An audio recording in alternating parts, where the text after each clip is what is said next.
presence so near to me, watching my every move. Feeling scared when I fell to my knees, something rushed me from the trees. Took me to an unholy place, that is where I fell from grace. And they summoned me over to join in with them to the dance of the dead. Into the circle of fire I followed them, into the middle I was led.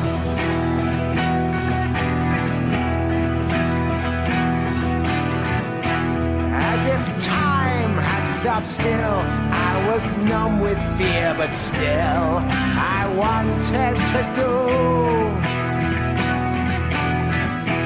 And the blaze of the fire did no hurt upon me as I walked onto the coals. Then I felt I was in a trance and my spirit was lifted from me. And if only someone had the chance to witness what happened to me. And I danced, and I pranced, and I sang with them. All had death in their eyes. Lifeless figures, they were undead, all of them. They had ascended from hell.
Dance of Death.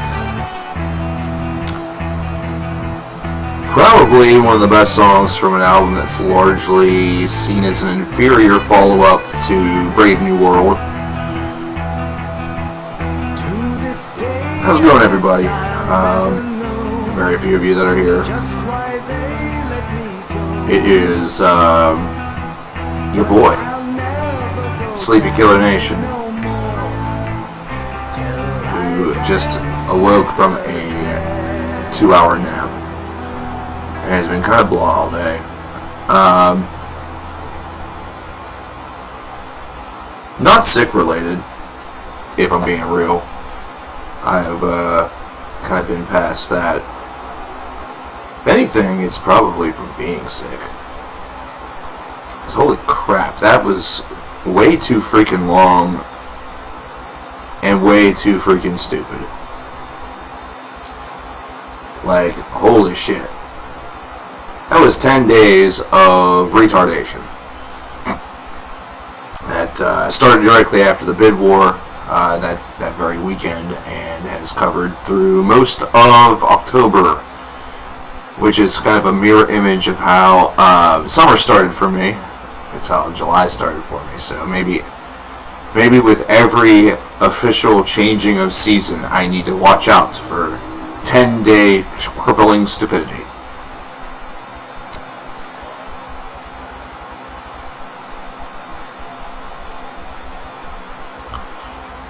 I wondered why you were here this early, Evil Toad. That sucks. Was like there bad weather out there, or was it just like what was going on?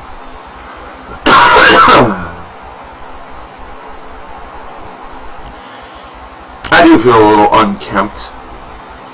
I need to shave. I need a haircut. I need a life. I need to know what the hell I'm doing this weekend, because I have no idea.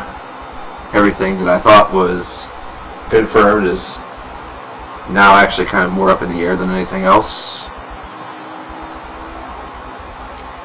So your city has always had a problem with the power. That sounds like this apartment. There's power fluctuations and surges, which I think is part of the reason why we get those echoes. Despite the fact that the system and everything is rigged up to a surge protector. I mean, there are still little bursts that do slip through on those, but it's never enough to cause any sort of damage. But I have a feeling that's what causes some of the problems.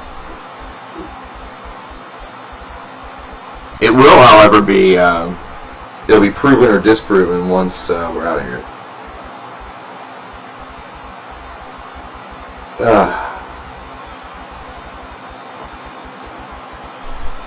Hey man, bedhead's a thing.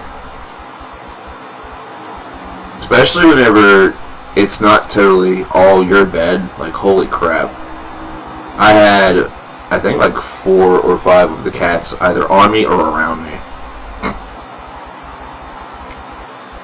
So yeah. It was a shared experience, apparently.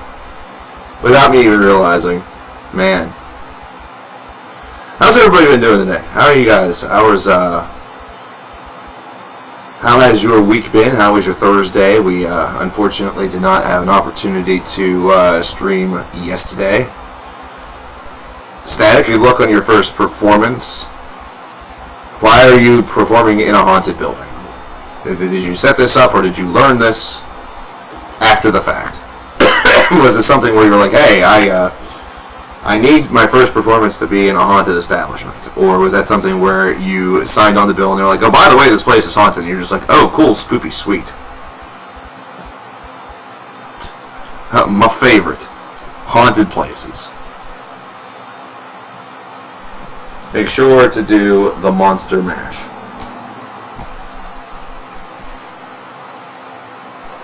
Or do a Halloween cover.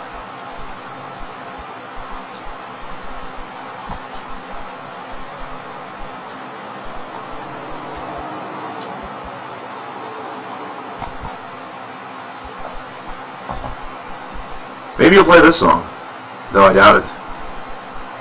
This is Tyler. Tyler with rep. Yes, the song that starts with "This is Tyler." Fucking Grammarly piece of shit.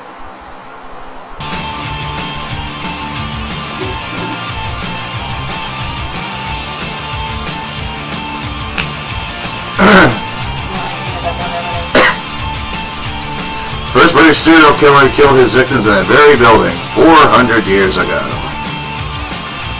And now they have punk, metal, and hardcore shit there. Well, no wonder we're cursed. I just listened to the new Wild Run song today, Scott, and I am pretty excited about it. It sounded excellent. It sounded really, really sharp. Good. Halloween 3 thoughts? That's not a real Halloween film. Season of the Witch. Michael Myers isn't even there.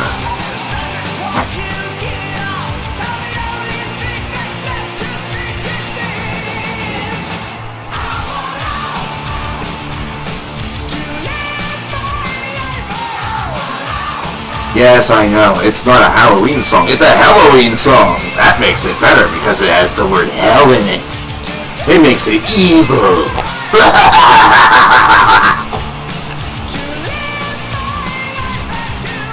We do have, we do actually have a playlist to get to. Because yesterday, hi Blazy. Huh? I think you can see. We have a playlist that was submitted to us, well actually the donation was submitted yesterday, whenever we thought we were going to be streaming beforehand, and I just got the actual playlist for it right now. We got $52 from Justin Neely, and he wants to hear quite a bit of the Deftones. So we have actually 12 tracks on here, so it's almost like, so we have ourselves almost like a full Deftones album here, and then a Palms track. Said, how you feeling? I'm health-wise doing well, just very tired, like I was saying. I bet you're excited about going to see your tech department this weekend. That is, right now, tentative. That may not be happening, so that kind of sucks. The drive's not that bad. You're planning to be here for the whole stream. That's cool. So we have a lot of Deftones to get to after I Want Out by Halloween, and then of course it's a question of whether or not. I wonder how Meatman has been doing. I wonder how he has been feeling, considering. He wasn't here for the last stream. He fell asleep during Saturday's stream before we started the Vectorathon.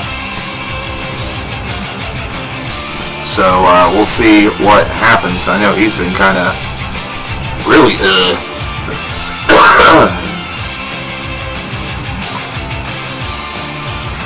So we will see what happens. We will have a lot of Deftones to get to after this.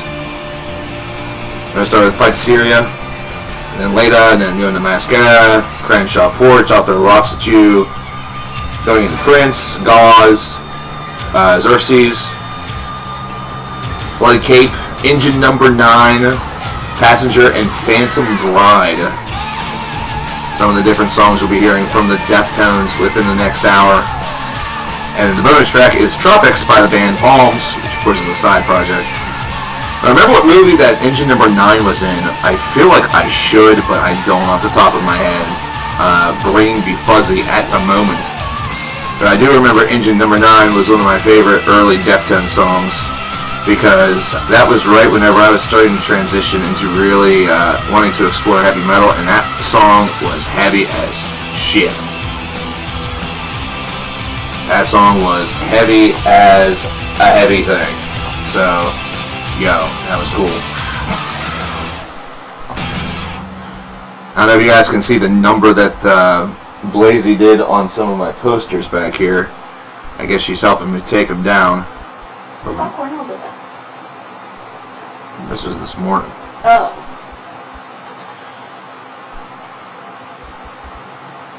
I have a special guest in case you guys can't tell.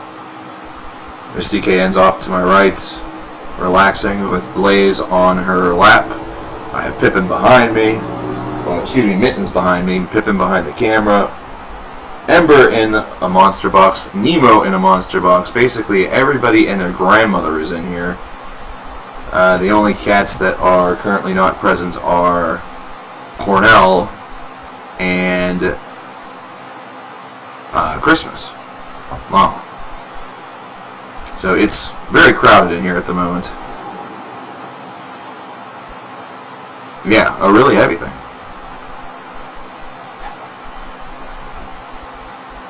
Everybody says hello. She says very meekly, "Boy." I'm tired. I didn't sleep good last night. Why didn't you nap while I was napping, huh? I tried. What happened? I don't know.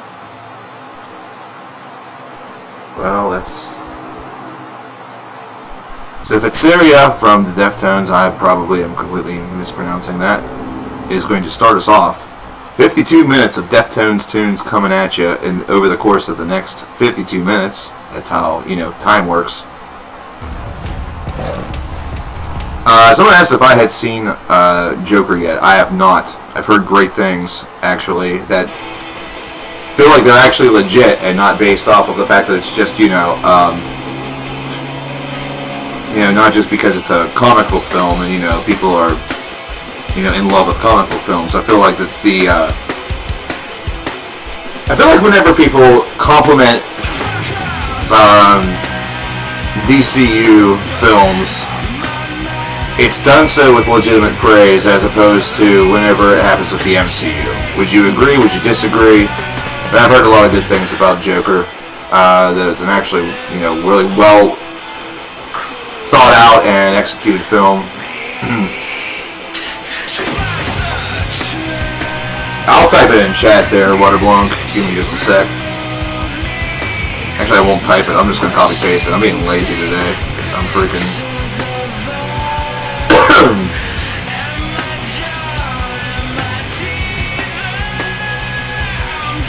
One thing about the Deftones, they do have some strange track names, so I will keep you going. This is off of White Pony. People were offended by the violence in Joker. Why? Why were they offended by the violence in a comic book film? I don't understand that. Like, these are the same folks that want more violence and jump scares and gore and horror movies and get scared or, laugh stupidly at garbage. Oh, no worries, Waterblonk. I know what your desires are. I'm going to be utilizing this same information when necessary because, scrobbling is a thing. All these Deftones songs gotta make sure they show up over there. Dawn, you talking about Slaughter Cult? Or I'm thinking of the wrong band, aren't I?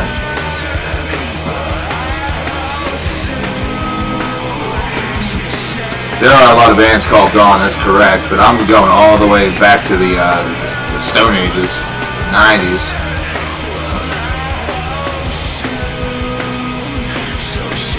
Yep, Slaughter Son, that's it, yeah. That's Slaughter Cult. Yeah, really good album. Fucking great album, actually.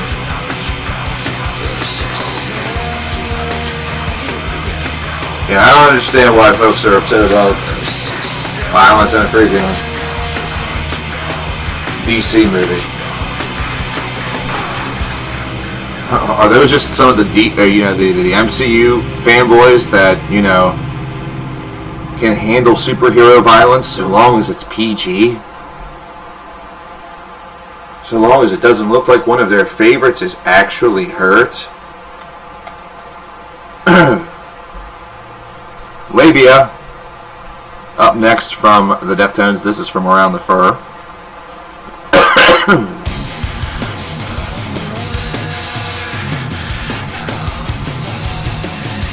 This is the first one I'm gonna. Nope, this one's Scrub one too. Hell yeah. So far, I'm 4 for 4 today.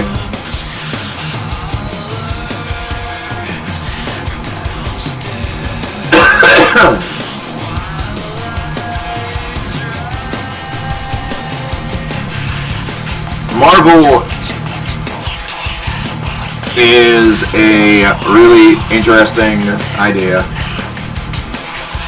because right now, with the cycle being complete and then they have the next phase coming out, I think eventually the overkill is going to show itself to, you know, the little obsessive fanboys.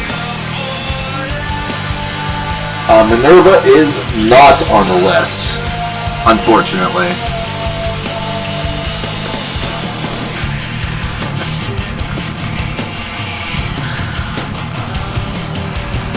How does one substitute letters with numbers? Magic, I guess.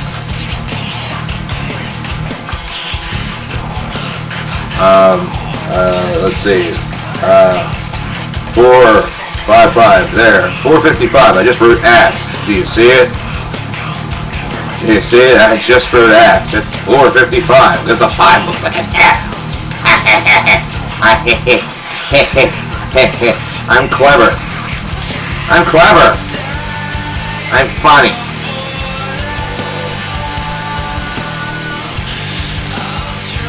That just hurts my brain static. It's like those folks that type, you know, with the 1 and then and the.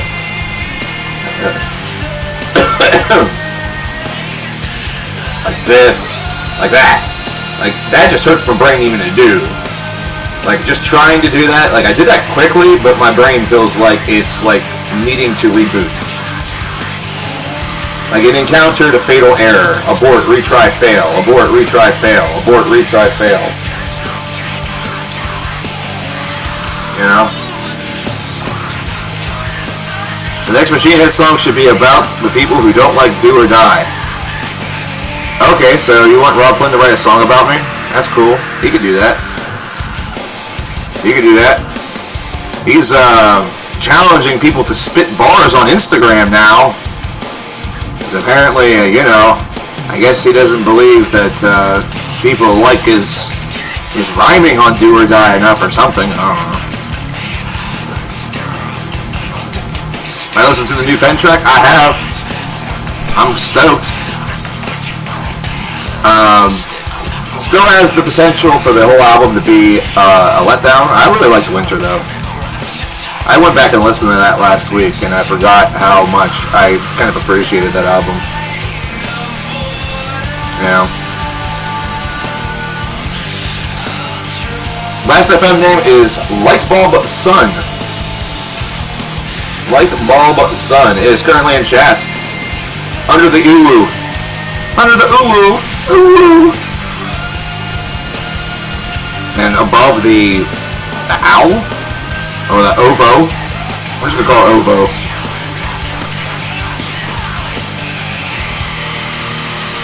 Of course he changed after Edsel Dope called it, you know, acted like an actual mature adult.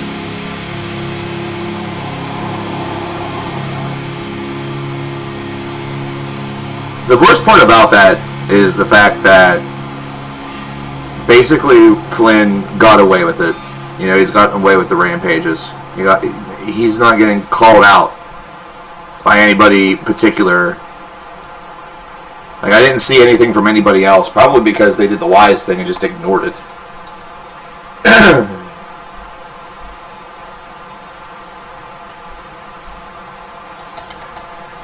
Mascara from the Deftones is up next, also off of Around the Fur. Around the Fur, by the way, 22 years old. Can you believe that? 22. You're gonna be.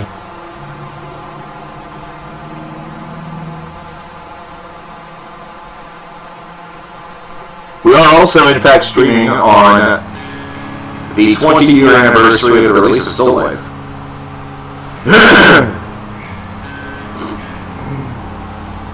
Hey, Meatman. How you doing, dude? How are you feeling, dude?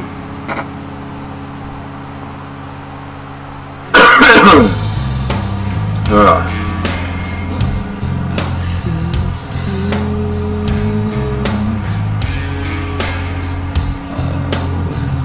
New Alter Bridge is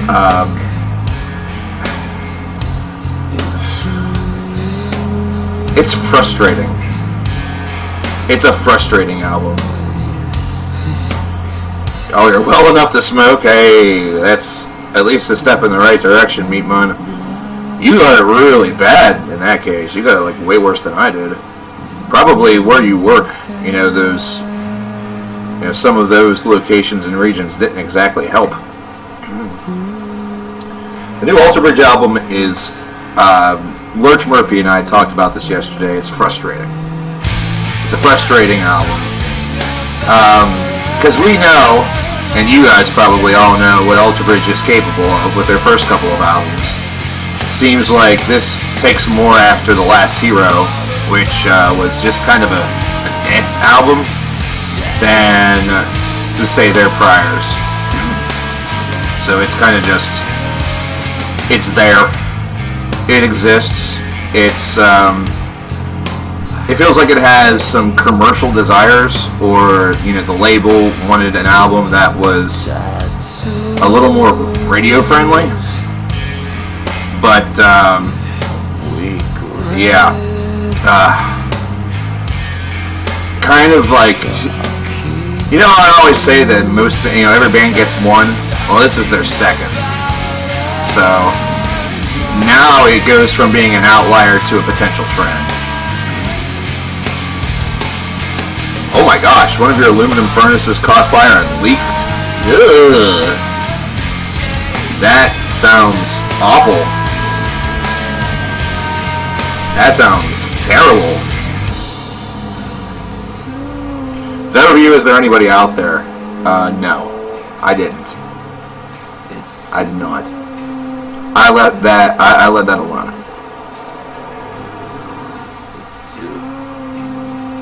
But yeah, man, after something like that, I think no matter how sick you'd be, you'd want to smoke.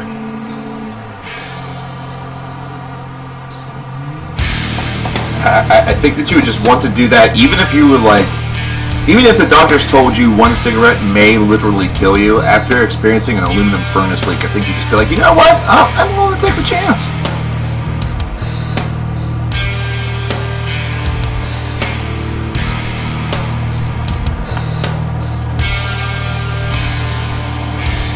Guacamole. What's up, guacamole nibba? Motherfucker. I had to, here's an interesting, aside for you all. Yesterday, I had to do something I never thought that I would have to do. I had to explain to my mother, who is a woman of near 70, the difference between a hard R and G. And the reason why this came up is kind of hysterical. I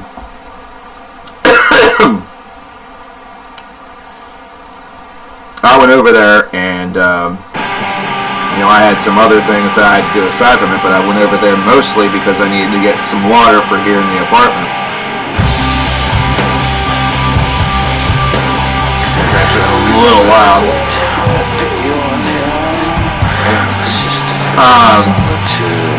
My mother was watching, what is that, Strahan and Kiki and Kelly, or whatever the hell that show is that's on before the talk. It's one of those, Good Morning America style shows. And my mother was voicing her displeasure for Kiki because she's I don't know, I guess she's too loud and boisterous for her.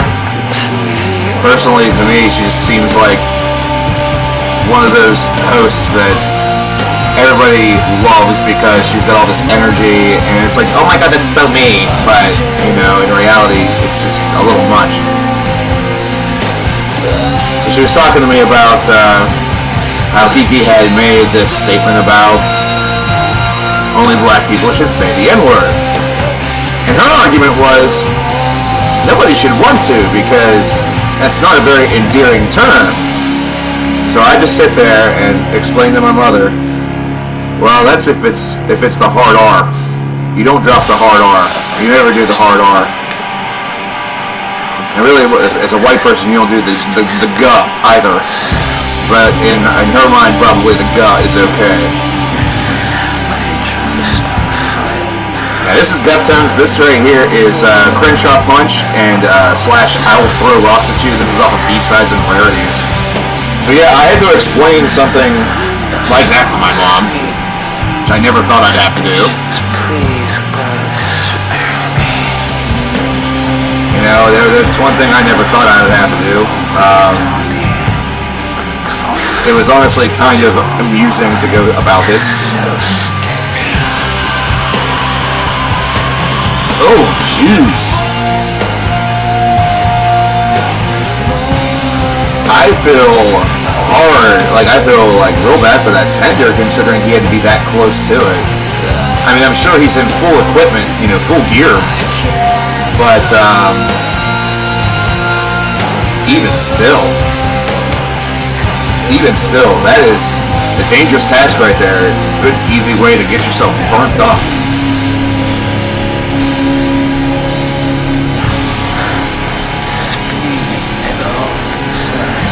We are 4 tracks into our Deftones playlist, which was provided to us very generously by Justin Neely yesterday, prior to the stream that would not be.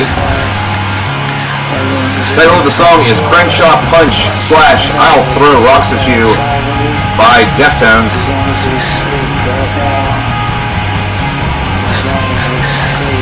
We got an album that's actually pretty good that came out this week. The new 1349 is really good.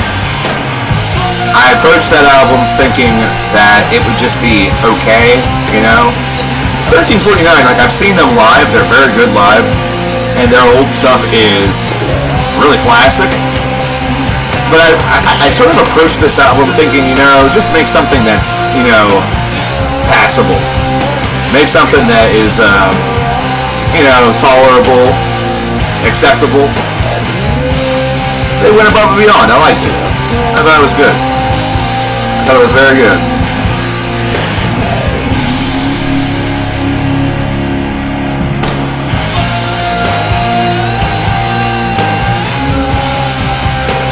Weirdest album I've heard this year.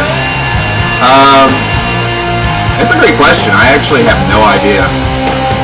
Nothing really, juts out at me, except for, there's a Korean group. I'm trying to remember their name. Without looking at my blog, there's a Korean group that whenever the Olympics were over there, they did part of the closing ceremony, and that was it was not what I expected, but I ended up really, really liking it. I appreciated it.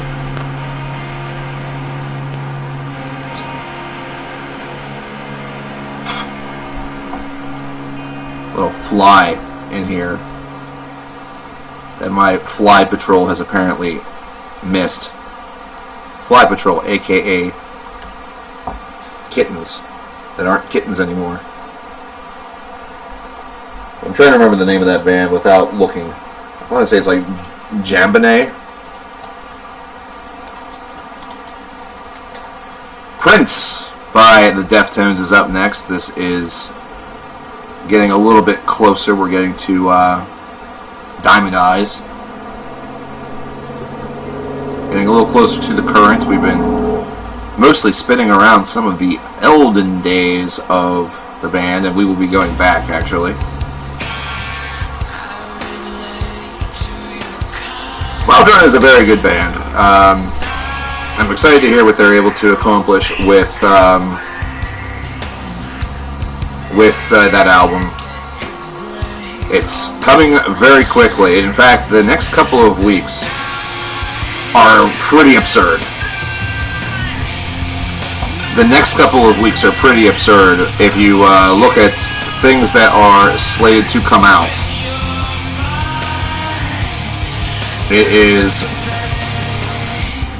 a very wild couple of weeks. In fact, throughout November it's going to be pretty stacked. We have a couple of releases in December, one or two for sure that I know of that could potentially cause a very late season stir, right before this season, right before everything ends. But we're getting down to it.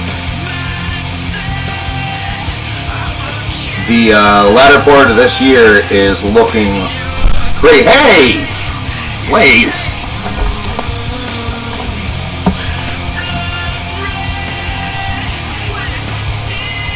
If you need to know what is coming, oh my.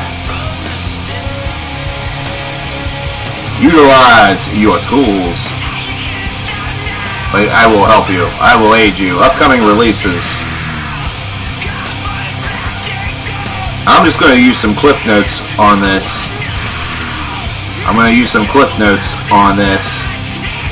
Whenever we look at next week, whenever we look at the 25th, we have a new album from Rings of Saturn, from Vision Divine. There's a new Mayhem album. Macro from Ginger comes out on the 25th. Airborne's Bone Shaker. Leaving Meaning by Swans. There's a new Sun album. Hour of Penance. Leprous. Alce. Skin Lab. Norma Jean. Botanist. The Great Old Ones. Fit for an Autopsy. That's all next week. Among others. There are sure are some that I'm not mentioning here because talking about all of them, some of these names you just be like, who's that? Some of the names I'm like, who's that? But then whenever you take a look at the 1st of November, All Saints Day, we have Angel Witch, Nile, Wildrun, Iron Sword, Cannabis Corpse, November's Doom, Noctum. There's a live long-distance calling album coming out. New album from Voyager, Blind Guardian, and Sarke. Hey, what about the 7th? The 7th of November, Skahamish. Actually, it's the 8th. The 8th of November, my apologies. New Skahamish. New Quiet Riot, Pretty Maids, Ade, Agnostic Front, Mortuary, The Flower Kings, and Otherwise. For those of you who are fans of Otherwise, if there are any fans of Otherwise in the chat, that's more on the commercial end. We'll continue this very shortly. I just need to switch over the track to Gauze by the Deftones.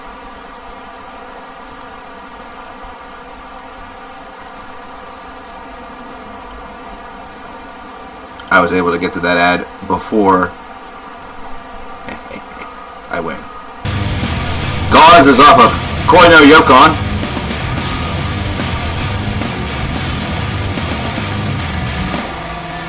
Other names that you might know from the 8th of November, Slow, Basque, and Esoteric.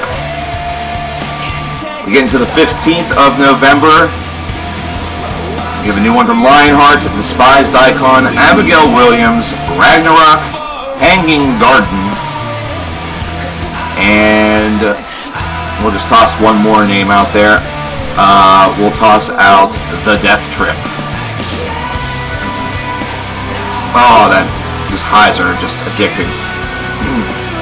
22nd of November features a new Sodom EP, a Tigers of Pantang album. Yes, they are still active. Sky Blood, Blood Incantation, Avatarium, Lindman. There's a new live A Perfect Circle album coming out on the 26th. The 29th features Cattle Decapitation. This is November 29th, not October 29th. November 29th, Cattle Decapitation, Flesh Crawl. And then December right now has Fen, Edge of Forever, a new Running Wild EP, and Officium Triste on the 13th. There you go. There's a lot happening. And it was just announced today that if you go and if you go to, oh, you gotta go. All right, we'll see you next time, brother. Give yourself a good one, and get well soon, brother. I hope you're doing all right. I hope you're doing all right. The new Scales Shroud album coming out. I'll be in the sunset at that point. I'll be in the sunset at that point. December the 30th.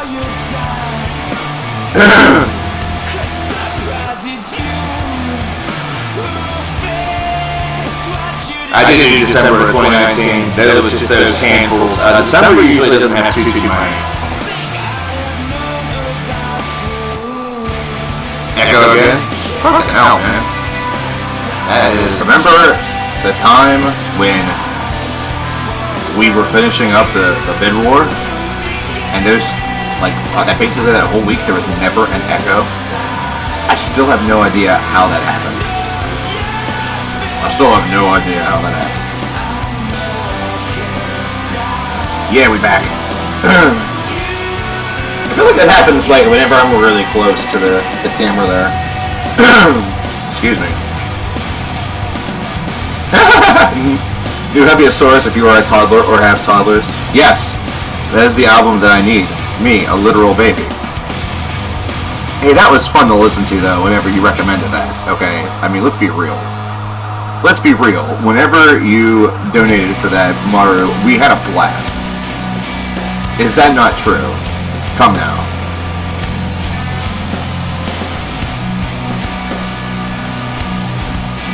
You gonna say something before you taking a quick piss?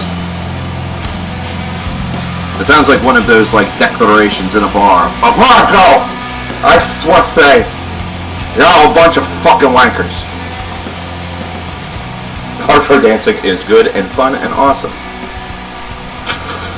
Jesus. Deftones is nothing compared to Tool. Ooh. Them's fighting words right there. Them's fighting words. Why can't you just have both? Why can't we just live in harmony? Why can't we just live on eHarmony? Wait a minute.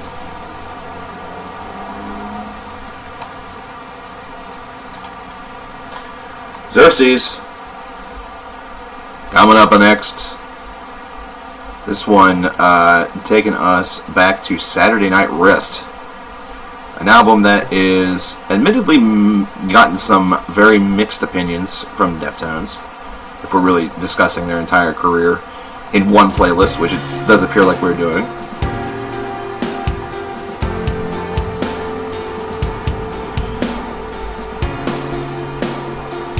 Come find me! But Saturday Night Wrist is kind of a love it or hate it album. I think it is very, very different. Bye, Static. Enjoy your piss. I need a piss. I have to go buy it from the store.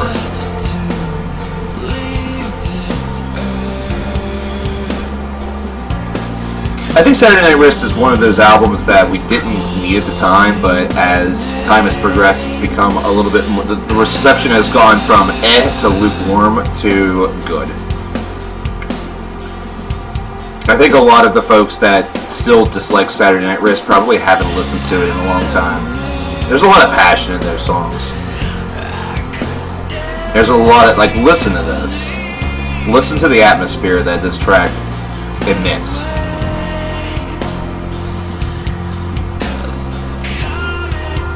But hey, remember, if you are on Last FM and you are listening to the stream and not listening to something else, you can scrabble all the stuff. You can scrabble it all because you're technically listening. Zach, what's going on, my friend? Nice to see you in here today, brother. Jamming out to some Deftones.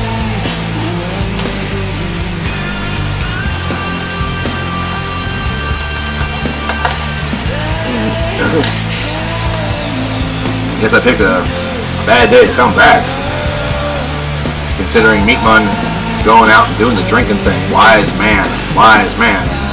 Which means we will still have a Vector on the table for another day.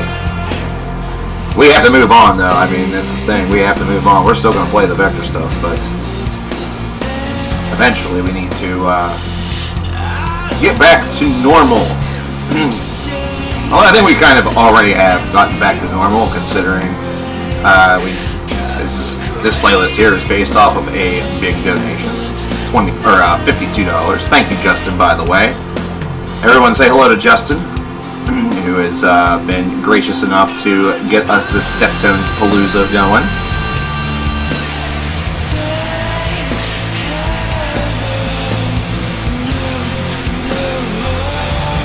Personally, I'm wondering what the heck is going to be happening tomorrow for me. I'm not sure if I'm going to be sticking around town here or not. Details have been scarce. Yeah, if you guys have Last FM, share one another's names to each other. That way you can stalk one another and laugh whenever they play something stupid. You know? You see somebody playing the Wiggles, though, you show them respect. You bow down to the king.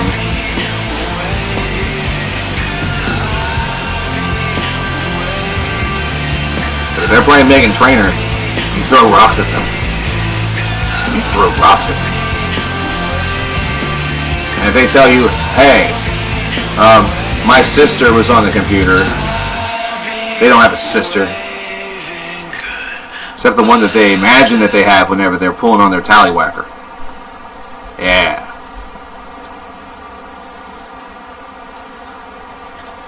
Bloody Cape is the next track. Bloody Cape from Deftones. It's going by so quickly. We're already on track 8 of 12. Oh no, it's another ad. Boop, boop, boop, boop, boop. It literally was going to be a Grammarly ad. But I got to it first, you bastards.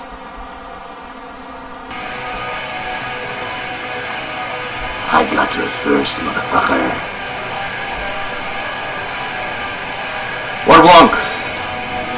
Toss it on for something post-Deftones. 229 for some Disarmor Mundi with a taste of collapse. Good track, man. Thank you very much. Appreciate it. Any advice to do as well on YouTube as me? Post every single day for 5 years.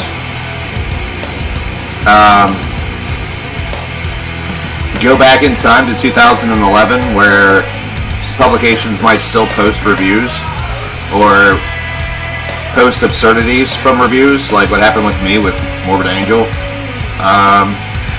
Go back in time so you know what albums will be really, really bad and then react extremely to them. Aside from that, just keep at it and be yourself. You know, numbers, there's no real way that I can guarantee you numbers because I can't guarantee myself numbers. I can't. It just is impossible. If you're talking about content-wise, like presentation or how to deliver a review, I do everything in one take. If that's not something that you're comfortable with, don't do it. Don't do it. Empty space, uhs and ahs and blanks, and there's a lot of things that can cause folks to get sort of turned off or tuned out of a review.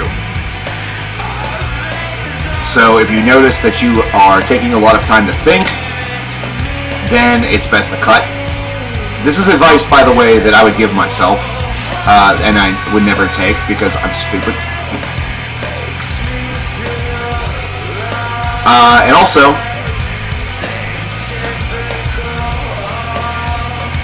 have an interesting point or have something interesting to say about whatever it is that you're talking about. Pitfall that I will guarantee for you is that some folks are just not going to understand your take whatsoever. They're not going to understand what you're doing regardless. They're going to completely misread everything and consider it to mean something completely different. Great example, the 5 Reasons series. Many people add an additional word. They add additional words to those titles. They think it's 5 reasons why I hate something. No. It's It's 5 reasons why people hate. And it's not all people, it's just the people who hate. You know, it's basic English, it's simple. But people look into things one way. You know, what they read and what they understand, or what they, you know, with the context that they gather from it, are two completely different things. So, that's what I can tell you. Aside from that, do your best not to get frustrated if things don't happen right away or don't happen at all. Keep it as a hobby for now. Don't treat it like a career. Never treat it as a career. I'd say that's probably my biggest mistake, was taking it from hobby to career.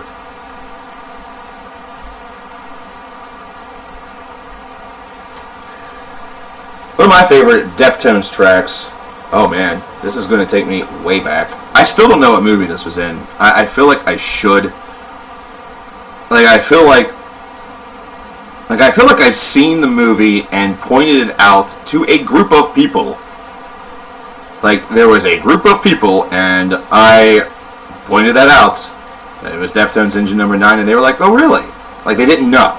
Like, seriously didn't know. Like, they weren't being sarcastic. I know whenever I said that sounded sarcastic. But 1995, off of Adrenaline.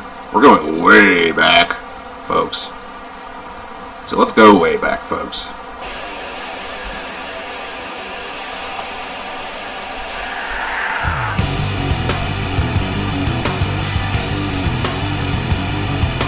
Agasani with Transparency from Waterblong with another $2.99. Thank you very much once again.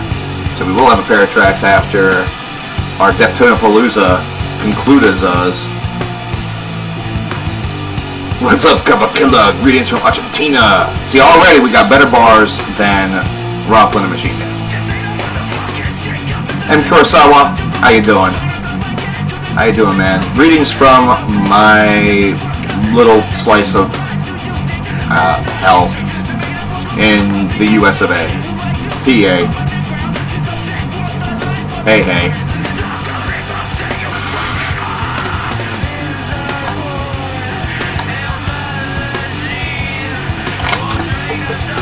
Espresso was bad. Espresso was not a good album. A lot of their stuff from the late 80s, early 90s was very bleh. A lot of that is just, it ranges from underwhelming to passable. That would be what I would say.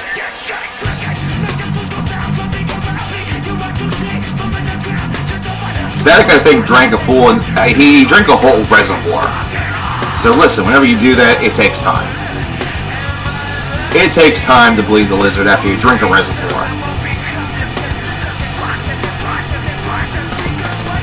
Whoa, whoa, whoa. Why don't I like PA? High gas tax. High cigarette tax, they tax cable. They don't know how to balance a budget. So their excuse and their solution is, oh, well, we can't balance a budget. Fuck, we're just going to... more taxes. And then they don't balance the budget again because they realize, heck, we could just keep on taxing people. A lot of the jobs around here suck. I don't know. Property's too expensive. And you're not getting shit for it. Not a good area, man. I'm just not in a good area, PA, probably. Like, as an example, I was talking with Lettuce Death, and speaking of differences between the two areas, and gas is cheaper, cigarettes are cheaper, they don't tax cable, water is kind of, but it's better quality water, sort of, and property value is night and day. Night and day. I mean, they still have their areas that are very ritzy, but things are a little more affordable. And that's just one state over. Of course, the rub for that is that you have to deal with living in Ohio and your football teams being the Bengals and the Browns. Have fun with that. But on the plus side, The most adorable thing that I think I've ever heard is the fact that Lettuce Death has a slight crush on Baker Mayfield. But in the way where she just wants to meet him and pinch his cheeks like that ant that you hate that does that every single time. Oh, I have seen that film. Justin just revealed the film that Engine Number 9 was in was Law Abiding Citizen. Which I just watched that with my dad like maybe 1 or 2 years ago. And it was true that I was in a room full of people whenever I correctly identified that track, and it was... I think I was surprised, if I remember correctly, I was very surprised that more people didn't know it because of the group that I was with. So the group that I was with are very attuned to, I guess, more mainstream music, or mainstream metal. You know, they're the ones whose favorite metal groups or artists are like Rob Zombie and stuff like that. And Godsmack and the like. I've seen the film Mandy. I have not. Where in the USA taxes are cheap? For a long time, Delaware. Delaware was the place you went to buy cigarettes. Or what we did whenever I was in college. We would place orders with my roommate at the time, actually, and he would stop in Delaware on his way down to school, like after a break, like after winter break. So you would buy like cartons of cigarettes off of him, and he would pick these up because there was no sales tax. So instead, or like there was no sales tax, and then they didn't have any tax on the cigarettes, so he's getting these cartons. He's getting like, instead of us paying $40 at the time for a carton, which now has been magnified up to $77, by the way, in Pennsylvania for a carton of cigarettes.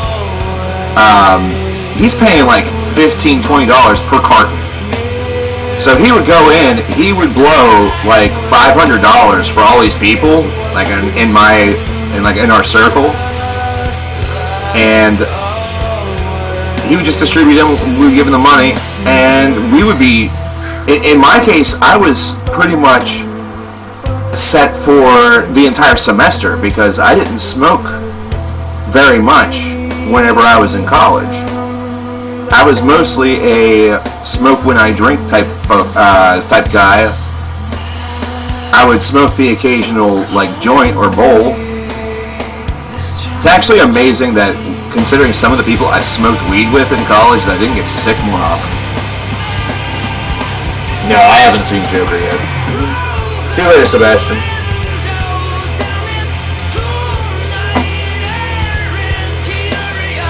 Go to my Last.fm page right now. Is something wrong? What happened? What happened? Yesterday was broken. Oh my god! What?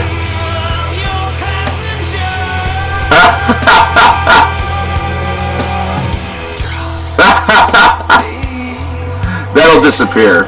I've had that happen a couple of times, actually.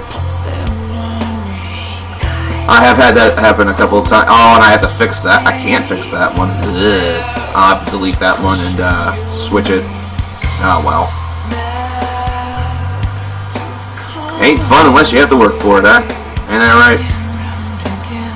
This is Passenger by Deftones, which instead of scrobbling, it apparently Grammarly scrobbled. It also didn't scrobble Engine Number 9. Yeah, damn, the site was down yesterday. That's pretty funny.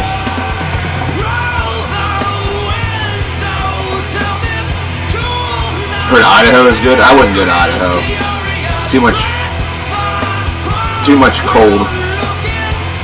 Too many potatoes. Too Republican for me. I wouldn't fit in there. I'd stick out like a sore thumb.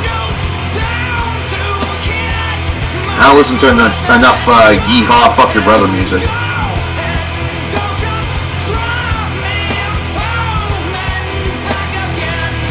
Anyway, I went to college at West Virginia Wesleyan College in Buchanan. So that's about 2 hours south of where I live. It's in the middle of West Virginia. Closest city, quote unquote, to it is Clarksburg, West Virginia. It was a small school, but it was a nice school. I liked it a lot.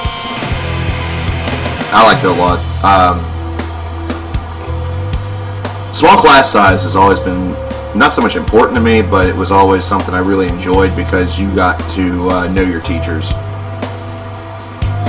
So there were times where I'd be out at the bar and I'd be drinking with my teachers. Back whenever I was a drinking man. So I would see like my professor sitting right there at the bar, go over, plop down next to him, sit there and watch football with him. You're at CCAC? I've known a couple folks that have gone to CCAC. Whether or not they all graduated or not, I couldn't tell you. Because I'm pretty sure the one girl was going to like CCAC and also went to Douglas and went to like 7 different places.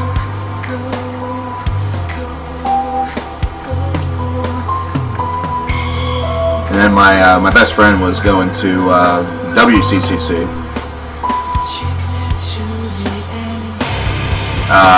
That was after he tried at Cal U. And then he ended up going to an online school to finish his degree in theology. He actually became a preacher or some, minister. Which, if you'd have known this kid whenever we were younger, you would never have expected. But I would have, because I've known him for a long time. So whenever I found out, I was not as surprised as probably a lot of other people were. Phantom Bride. This features Jerry Cantrell. This is from Gore. We've come pretty much full circle.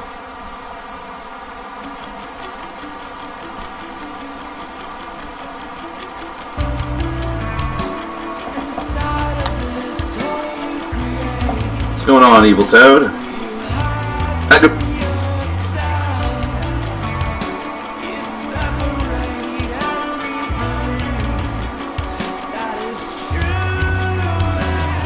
Huh?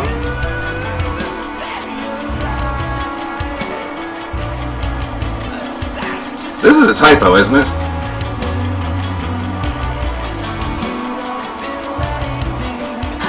This has got to be a typo. This is a typo. This is a typo.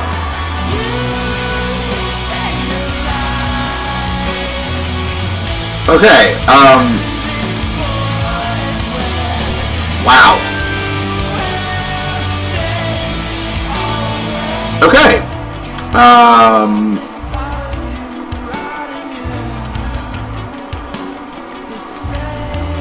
We're going to be here for at least a little bit. We might not get to all of it tonight, Evil Toad, but we have $200 from Evil Toad. $200 from Evil Toad. Here's a little piece of the first paycheck from my new job. Let's play Citadel in its entirety. The Oblivious Scars, 48 minutes. Amok by Hands of Despair, 12 minutes. Lost Keys / Rosetta Stone by Tool. Agenda by the Vicious Head Society. Mortar by Spires, great track. Sorrow Within by When Nothing Remains. A Winter's Tale by Abyssic. Analog Spectre by the Vicious Head Society. Cygnus by Cult of Luna and Julie Christmas. Yours to Devour by Forest of Shadows. Body and Souls by Hands of Despair. In the last stream, you granted me 17 extra minutes since I donated for the entire Eliminate the Path album, and that made the request for my $23 donation null. So with that extra 17 minutes, I'd like to add Pisces by Ginger, H by Tool, and Parabola by Tool. Holy fuck. Dude. New job must be raking it in a little bit. You have you're what? Dude, thank you. I don't know what to say. That's absurd and extremely generous, Evil Toad. I appreciate that. We have a lot listen to over the next couple days, apparently. I know you'll be working tomorrow. I might not be here tomorrow, so weekend's probably out. But if we don't get all of it tonight, Monday, we'll have to do for sure. A lot of hours, time and a half, or anything over 40 in a week. I mean, we still have a playlist of yours to go, which we'll get to probably during the 24-hour stream, which I need to actually sit down and plan. We need to sit down. I need to sit down and plan that. Because the main reason why I'm not just ironing out a date is because with the new place we're waiting on the bank.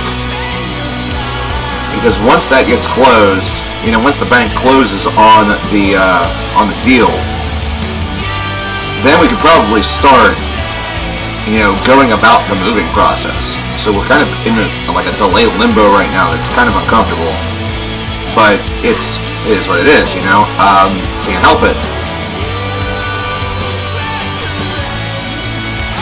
Wow, thank you very much, Evil Toad. I appreciate that. More than I think I can, conjure up words for right now. Considering I'm still shocked whenever someone drops, $20 on the stream. 200 is just crazy. I mean, you remember 2 weeks ago, or 3 weeks ago, however long ago that was, whenever you and Meatmun were trading blows. I'm not used to that kind of stuff. It's been a couple years since Justin dropped $1,000 in one day, and I still, to this day, think to myself, how in the hell did that ever happen? How did that even occur? Is that legal? I've seen streamers get big donations before, and you're kind of lustful toward it, but at the same time you feel, or hopefully you feel like they deserve it, if you like them. But it doesn't mean that you know how to react. I definitely don't know how to react, so I appreciate it, dude. Thank you so much. Well, that reminds me, there's a new White Reaper album this week, which they did a song called Might Be Right that's off of that album that I really like. So I'm curious to see what the rest of them are like. They're a decent band. I found some stuff. It's pretty good, but we finish off our Deftones-a-Palooza, actually not with the Deftones. We finish off with Palms. So what we're going to do is after Palms, I'm going to step out for a second, take a quick little break. And then whenever we return, we have a couple of tracks to get to from Waterblanc, and then a very large playlist from this just in from Evil Toad that we will begin. Like I said, we will probably not get through all of it this evening because it is 3 hours and 20 minutes worth of music. I usually do not stream past 8:30, so we're not going to get to all of it, but we're going to get as much of it done as we can. Thanks once again. That's insane. What just happened? We have another donation actually coming in from Maru that we may get to before the major playlist. I don't know. I'm not sure how we're going to do this. We have two tracks there. We have Sonata Arctica with We Are What We Are and Hanging Gardens Rain. So Evil Toad, I'm not sure how you wish to run this. I'm actually going to give you the option. Let me get Palms going first of all. Let me get this going.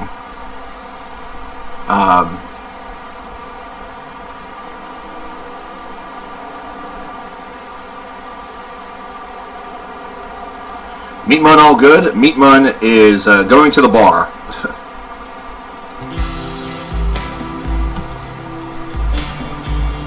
So Evil Toad, I'm actually going to give you... he's already on. He says, play Mars before mine. A true gentleman and a true scholar, Evil Toad, we will do that. We will indeed do that. I know that you'd be excited by that Hanging Garden song because you have been you've been curious why there hasn't been much talk about them. For some reason, I thought that album was dropping a lot sooner than November. Like, for some reason, I thought that that album dropped already.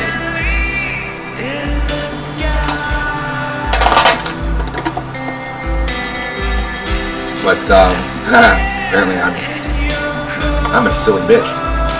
That's what I is. Sorceress. I just listened to Sorceress the other night because I'm going through a lot of this. Listen to this stupidity, okay? I'm actually going to listen to this dumb idea that I had. I found every list, every top album of the year list from 2013 to 2018. The 6 years that I wasn't active on Last.fm, I am now scrabbling all of those albums, at least once.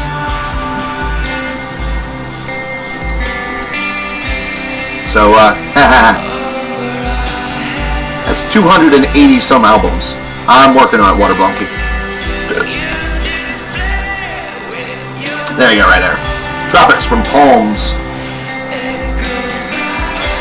Album is just self-titled. We actually reviewed this album back in 2013.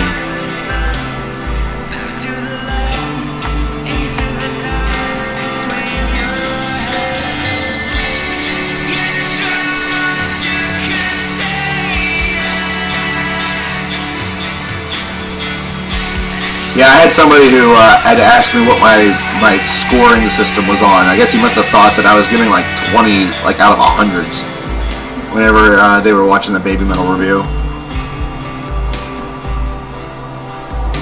I'm actually surprised. I had a dude a couple years ago who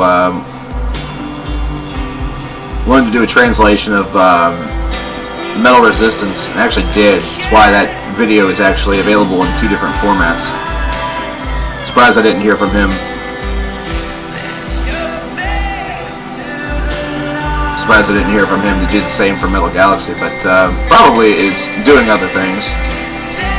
You know, living his life, their life.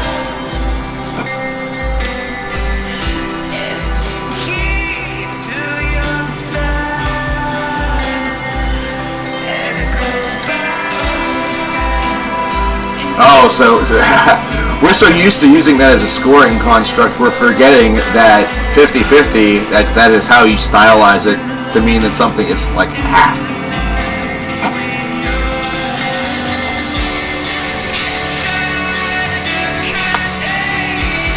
Which Pearl Jam album had the orange colored disc?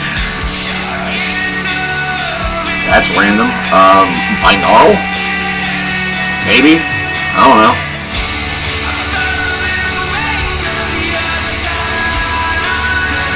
One that I don't own. I'm going to review that new Swans. I'm going to listen to that new Swans. I'm not sure what all I'm doing next week whenever it comes to reviews. Yeah, some difficulties typing with slow. It's because it's getting late for you, I know. And PayPal is just PayPal. They keep sending me emails about, get a $500,000 loan for your business. I'm like, what? No. No. At all. No. Do I really want to pay back that amount of money over the rest of my life? Like, on the plus side, think of the shit I could do with $500,000 right now. But, think of what I'd have to do, or think of how much interest I would pay on $500,000 right now. Whew. Plus, I'm pretty sure that you have to like appropriate those funds for an actual business, or else they like consider that fraud. Pretty sure that's how that works. That's not like a personal loan. That's not a personal loan. So I have to like yell at PayPal and be like, no, or just delete the messages. They're aggressive.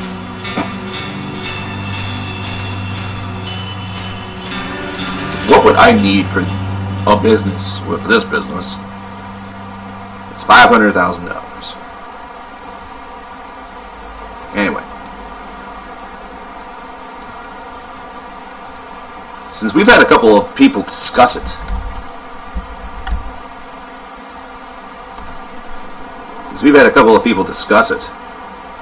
How about y'all check out one of the new Wild Run songs. In this case, we're going to go with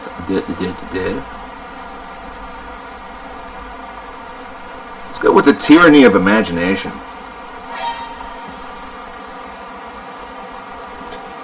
Apparently that surprised my phone. You guys check out the Tyranny of Imagination. I am going to step out for just a moment. I'll be right back. Stick around. Don't go away. Oh, let me throw this. Let me throw this actually in chat for those who require it.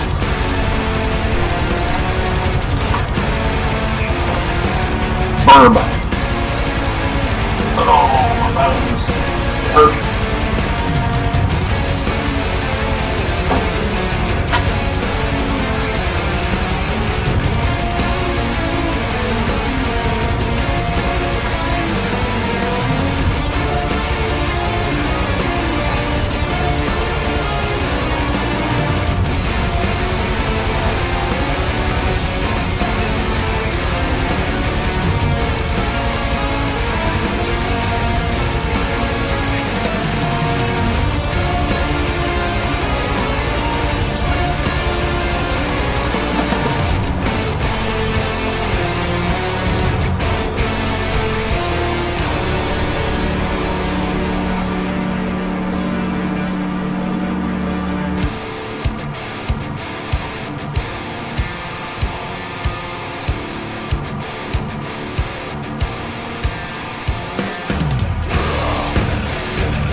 Nemo wants to be around me, but I guess he doesn't want to be on the camera.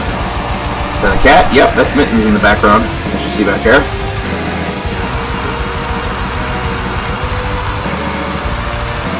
And then the one I just showed, the big one, that's Nemo.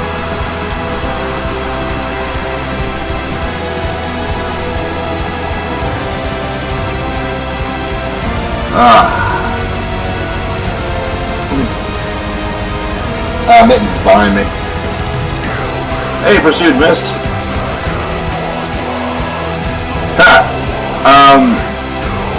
Pursued Mist, that was about the fact that after I had posted the review for Do or Die by Machine Head, Rob Flynn had released a statement that may have called me out a little bit because he was talking about he made an insult directed toward Baby Metal fans, and I had reviewed Metal Galaxy by Baby Metal directly before I had reviewed Do or Die. So I kind of took it I kind of just had a little fun with it.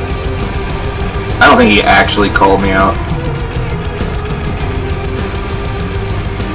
Hold on, I'm having some minor difficulties on my end. Everything's coming just out of one channel. My sound card, I think, is going bye-byes.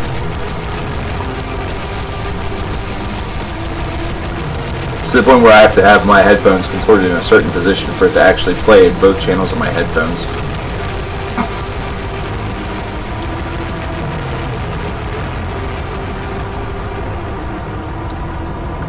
Yeah, Baby Metal album was good. It was different for them. Like, it had a little bit more pop orientation, but it was a good disc. So I really don't know what the problem is there.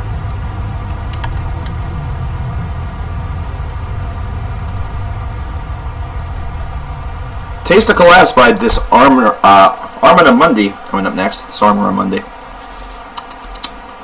Coming up, we have 2 tracks from Water Blanc. We have 2 tracks from Martyr, and then we have a massive playlist that was just generously donated to us from, oh my, holy shit, wowzer.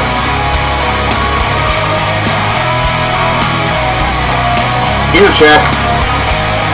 Ear check. Every single time we play a track from this band, it always seems to be massively loud.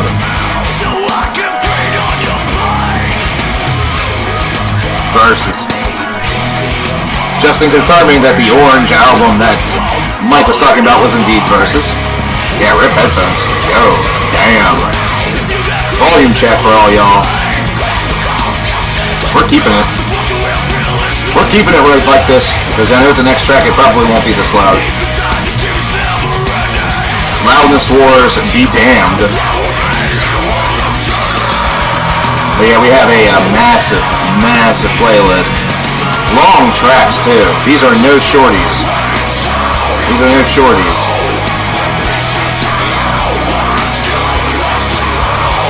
From Evil Toad that we'll get to some of tonight, and we will get to the remainder on Monday.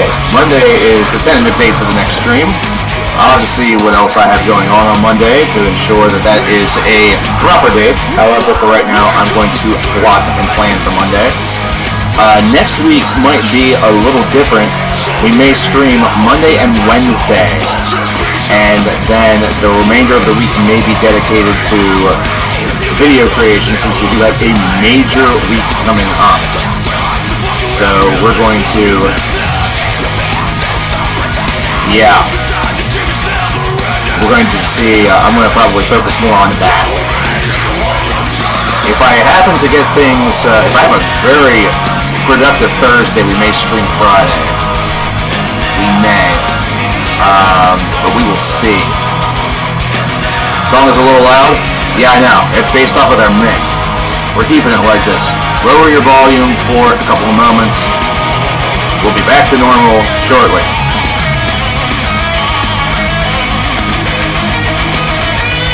Yeah, imagine Merzbow at this volume. Oh gosh, that would be insane. But also based off of this, we wouldn't get the merch bout until, like, I don't know, next Wednesday. Streaming full albums on the day of release is kind of a risky business. It's an easy way to ensure that the stream will not be available. Well, the streams aren't available for people anyway. I mean, it's true. I guess it really doesn't matter all that bad. But, we have a lot dropping next Friday.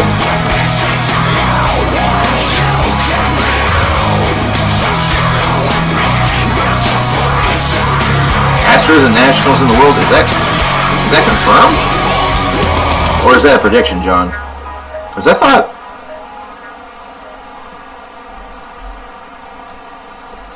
it was, I thought that ALCS series is still going on. I've also been sort of out of it. I've been out of it for a while. They've moved really fast. But then again, I guess it's also like almost the third... Oh, for Christ's sake. It's already the final third of October, so they need to get that World Series started, like, now. Yugasani with Transparency coming up next. This promises to probably not be as loud. But again, as Waterblanc and I both confirmed, Disarmament of Monday are definitely big-time purveyors of the loudness wars with their mix. They're mixed like a, as he said, it's mixed like a drill. It's meant to crush you. Okay, you're predicting that. What is the, what's the series at right now? What is the series at right now? Have I seen SmackDown and Raw? I have not watched the SmackDown and Raw in months, and I don't plan to start. I watched Hell in a Cell, and I haven't done it yet. Shame on me. I haven't canceled the network yet, but I am pretty much at my wit's end. I'm at my... It's just... It's a waste. It's a waste anymore. I understand that I won't have NXT takeovers, which is probably why I'm holding on. Because NXT takeover events are always great, but I'll tell you this, let me be perfectly honest with you, the last two takeover events, the stream quality has been awful. It's had audio/video syncing issues. And they claim it's my internet. It's not. It's the same internet I've had forever. You know? So, if the next regular NXT event suffers from the same problem, I'm done. Because Survivor Series, why? You know, like, what do I have to look forward to for that? Crown Jewel?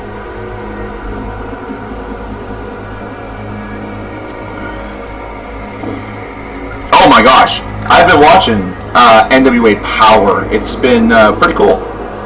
I've liked both episodes. I've also been watching AEW Dark on YouTube as well because I don't get TNT, so I can't watch Dynamite. I can't contribute to those ratings. But Dark has been amazing. Oh my gosh, I love watching Dark. Like, Tuesday is becoming like a designated wrestling night for me on YouTube, considering both Dark and Power debut or premiere on the same day. So I watch one right after the other and I have a blast. I still haven't been able to find a reliable way to watch Dynamite online, which kind of sucks because I'd really like to watch that. It would be really cool if that was... if TNT would partner up with like Hulu or with one of the streaming services and have those episodes made available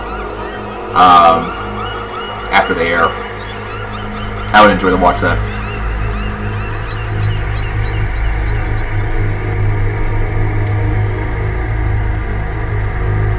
Oh jeez. I know that the wrestling talk is probably bothersome to some. I apologize, but this whole thing where they brought in Cain Velasquez and Tyson Fury it's a publicity stunt for SmackDown. If they're transitioning over into that level because they want it for Fox and they think that's going to get them ratings, they're wrong. They're damn wrong. Did you see the highlight package for Fury and Braun's stare down? Did you see how many of those punches he threw were 5 feet away from anybody, any target?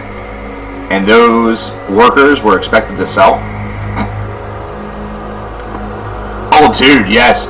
Yeah, for those of you who are curious about NWA and Billy Corgan's involvement, thinking that maybe, he'd use, like, Today by the Smashing Pumpkins as the theme song for a wrestling show? No, didn't.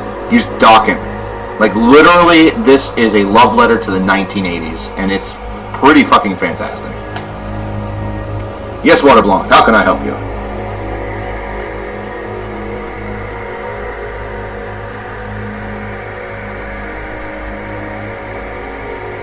Kane was in AAA, but, again, they're doing that 100% just for, what the? Huh? Oh, we're back. Okay. Hi. Not sure why things died for a second there, but hello.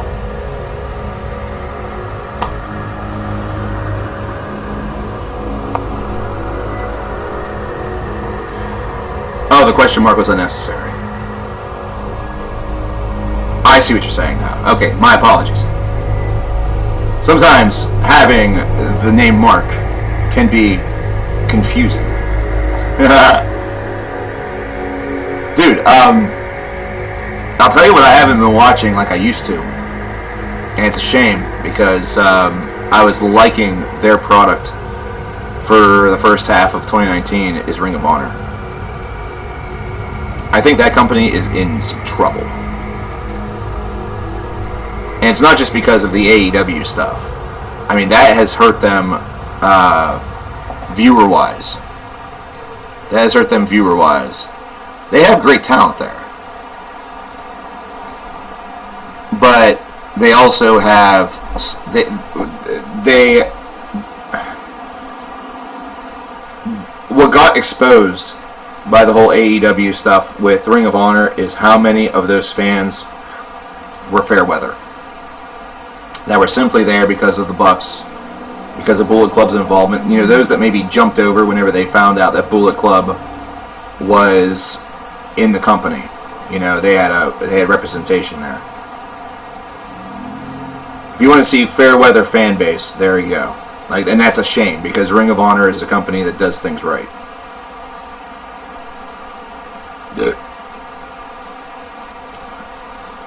There is a ton to watch right now. And it's honestly a really great... It's a great time. It's a great time to be alive. I love having so many options. I love the fact that I can go on to New Japan's website and find out that there's a show that's going to be on that night. And if I happen to be awake, I can watch it. If not, whenever I wake up the next morning, I can just watch it then. And they still are doing great crowds, and they still have great content. We Are What We Are by Sonata Arctica, generously donated by Maru, along with one other track, a Hanging Garden song that we'll get to afterward. Here's Sonata Arctica to start things off. You haven't seen a song in like forever. Blah, blah, blah, blah, blah, blah, blah, blah, blah, blah. Shut the fuck up. No one cares. Kill yourself. But the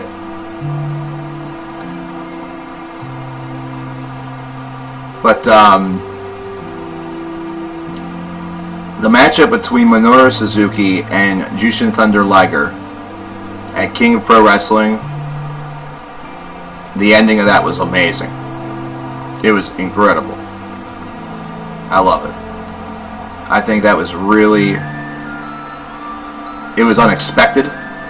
It took people through a loop, and it shows you just how different Japanese wrestling is to American wrestling.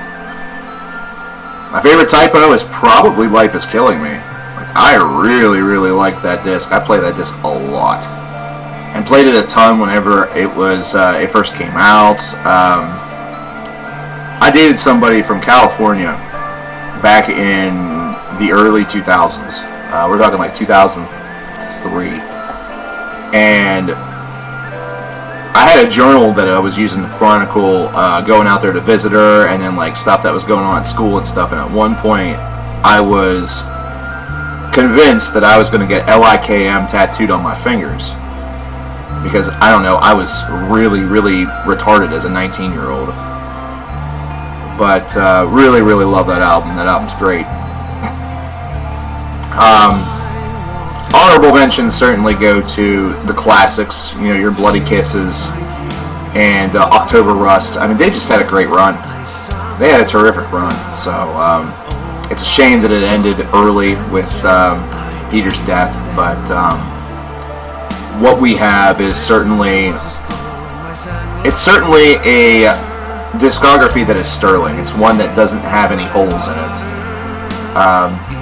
Because if you go all the way back to like the origin of the Feces and their earliest ventures, I mean, it's different. If you're going in there expecting similar material to what you got through the latter half of their career, you're going to be very, not so much disappointed, but you're going to be very surprised. But you learned that their last album took a lot more cue from some of their earlier works than an album such as Life is Killing Me, for example.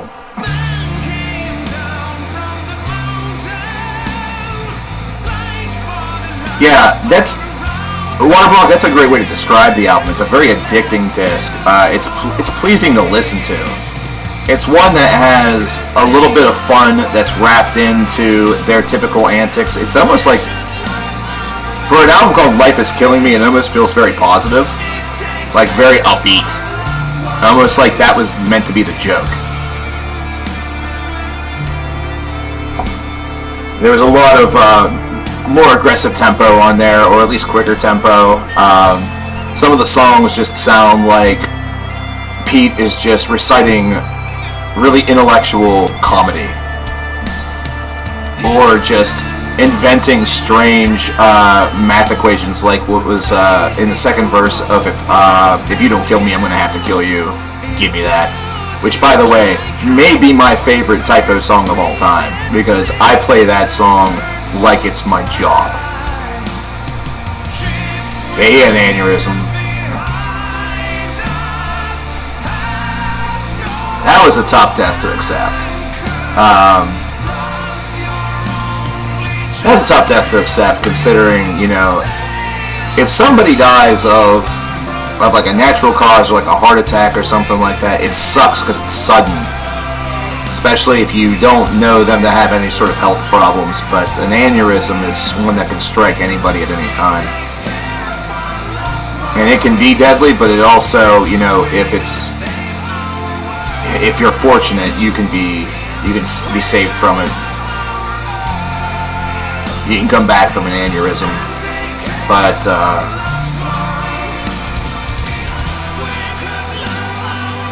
then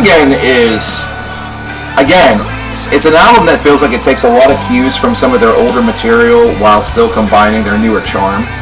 So you can even kind of see it within the cover itself. I really love Hail and Farewell to Britain as a great track. Prophets of Doom is another fantastic late typo song.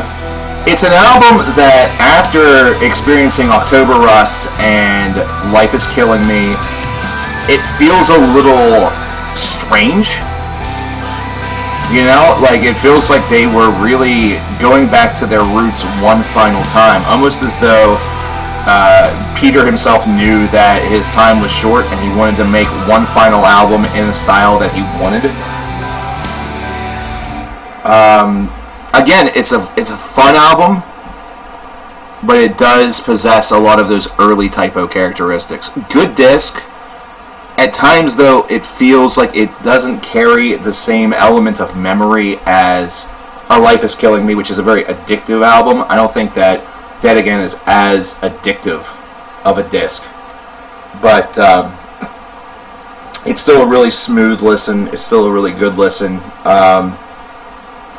Wouldn't call it a fitting farewell album, but considering it's the one that we've got, it's acceptable. You know, we'll take it. I think that we're better off having it than not having it. Hanging Garden with Rain, the second of two songs graciously requested from the lovely Maru before we get into Evil Toad's 200 minutes of terror. Actually, it's longer than that. Well, like 217 minutes, but that's not the point. But it's again one of those. It's one of those albums in a discography that whenever you hear it at first, you either really love it or you're kind of like, I can't get into this as much, because they sort of ditched the idea of having sort of variance within their song lengths. Like Life Is Killing Me, I think one of the most positive aspects about that album is how it flows. It flows quickly. Time goes by fast when you listen to that disc. Not as true with Dead Again. Not as true with Dead Again. But doesn't mean it's a bad album. It just means that it's an album whose pacing is very different.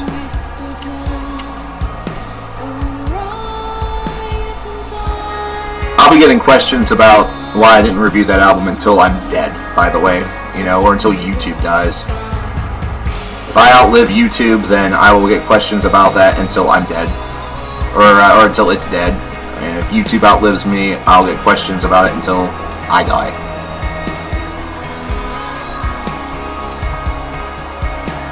Metzatol, I do not know that, I don't know that name.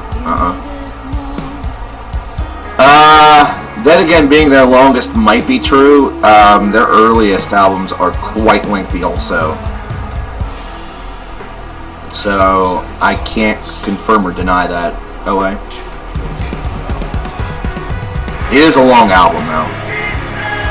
It is a long album. I will go that far. I think that might be one thing that turns some folks off, like why they don't reference that album as much, especially those who, I know a lot of quote-unquote spooky kids that were quote-unquote big Typo fans, but whenever it comes to talking about the band and, you know, going in any detail about them, you know the hot button songs that they're going to mention. You know exactly what they're going to say. You know where they're going to touch base. Dead Again is not one of those albums that they touch base on. They'll touch base on Bloody Kisses. They'll touch base on October Rust. Life Is Killing Me is kind of a half and half. It's kind of a half and half, honestly.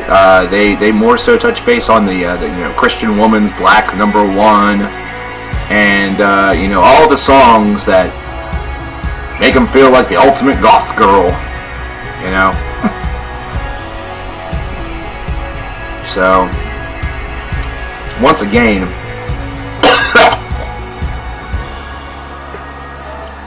it's caught in my throat. Sorry about that.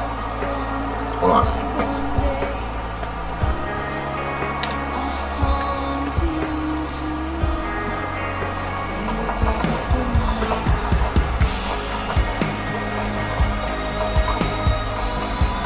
Ugh. It's one of the big problems I've had over the past 2 weeks. I feel like I have something caught in my throat, like, constantly. It sucks. Like, it actually is really annoying.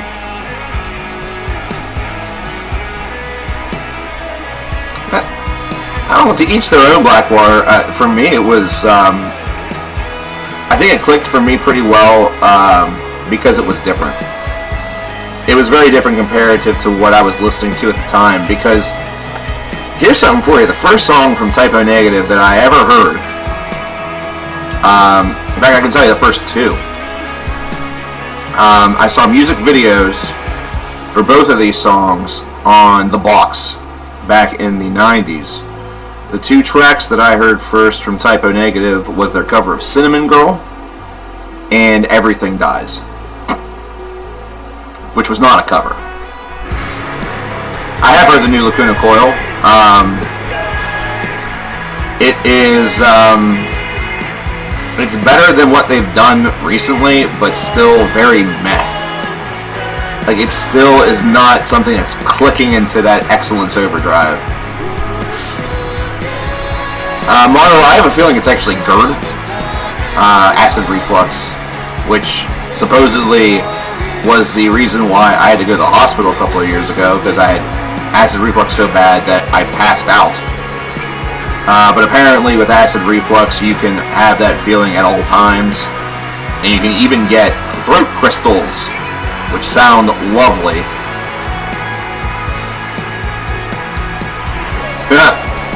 I'm allergic to YouTube. That's true.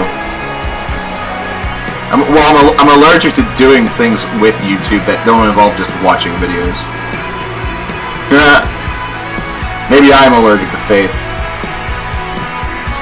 She's asleep, so she can't hear that. Definitely not allergic to the kiddos. I hope I'm not allergic. I hope I don't eventually become allergic to cats. I will, like, kill myself. I'm allergic to money, God. I wish. I'm allergic to success.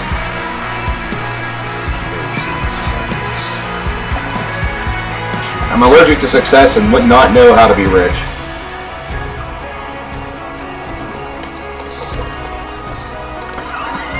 Yeah. Yeah, Evil Toad is hoping for my swift death via donating his life savings.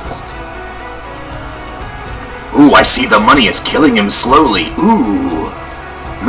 Time to donate more. The most sinister of plots. The most sinister of plots. Yeah, especially now because, you know, most of, well, really all of the cats that I've ever had in my life have been in this past 8 years, you know. Whenever I was growing up and living at home and stuff like that, my folks always talked about wanting to get a dog. They never wanted to get cats. My mom's not a huge fan of cats. Doesn't hate them, but just wouldn't want to own one or want to have one as a pet. They always talked about getting a dog for a very long time, like really the entirety of my life, but could never agree upon a breed or a size, more specifically. They could never agree on a size. That was the initial problem. I'm going to continue the story momentarily, but we need to get to Citadel from Neobliviscaris.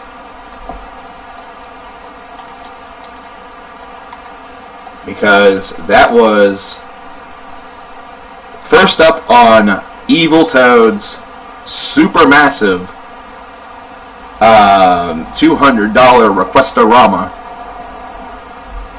And we're just going to go with the full album. So, for those of you who use Last.fm, Open Scrobbler is going to be your friend for this one. Here we go. Here's Citadel, 2014's album of the year, by the way, on this channel. So I won't have to touch this keyboard for a while, probably. But at any rate,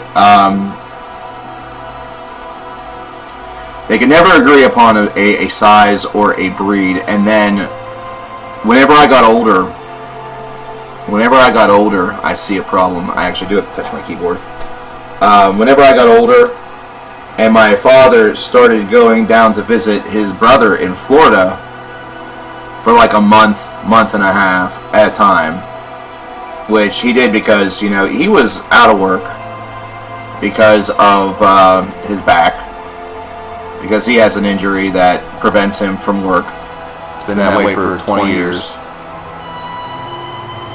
Gotta get rid of that bloody cape. Gotta switch that one up over there. Anyway.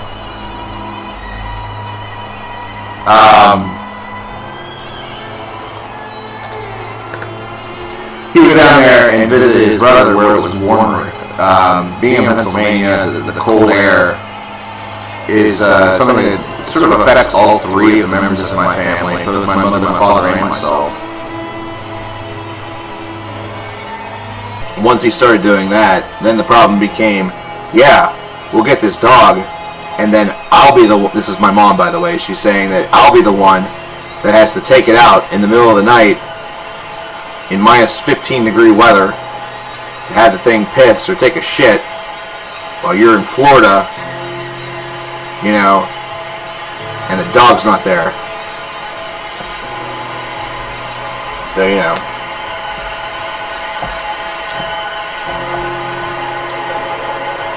So, as a result, the only pets I ever had growing up were birds, 2 of them, and a hamster.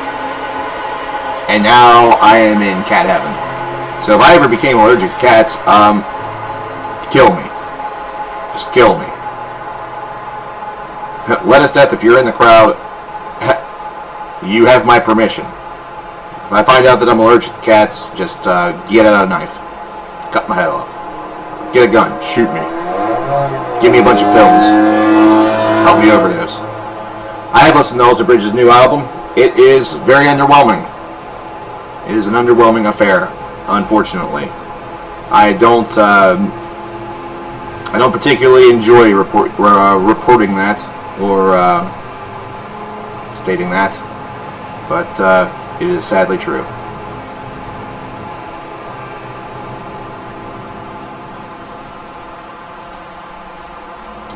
Is sadly the case. So the reason why the album is kind of underwhelming is because of the composition. Some of the compositions feel like they sort of just meander. They don't really go anywhere, or they don't really take advantage of some of the great things that they're building to. There are tracks that just sort of die off before they even have a chance to really breathe, and their riff utility and really the utility of Tremonti in general on this album feels very mismanaged. So unfortunately, not that great of an album, kind of a disappointment. Very similar to The Last Hero, which was, I actually think The Last Hero may have been a little better than this. I don't know. But both albums, this album and The Last Hero, both are kind of Definitely not on par to what we have become, or what we became accustomed to hearing from these guys. Which is a shame, because it almost feels like this record was meant to be one where they were trying to get themselves a little bit more acclaim and a little bit, maybe like radio airplay, or... Because they're a name, Alter Bridge is a name that people will be able to bring and recall to memory. But they are not spoken about within the same circles of, like, the rock pantheon. I mean, I know that it's a different scene today. I know that it's a very different scene. The names that are mentioned these days are absurd and don't really feel like rock to those of us who are seasoned vets of the genre. But, this isn't the way to go about it, you know? It feels like they were doing more for themselves back in the 2000s with, you know, Metalingus and Blackbird and a couple of the other songs off their initial couple of albums. They were doing a lot more for themselves back then with that sound. Hi Gamma, yeah, we are listening to Citadel in its entirety, along with various other songs as a result of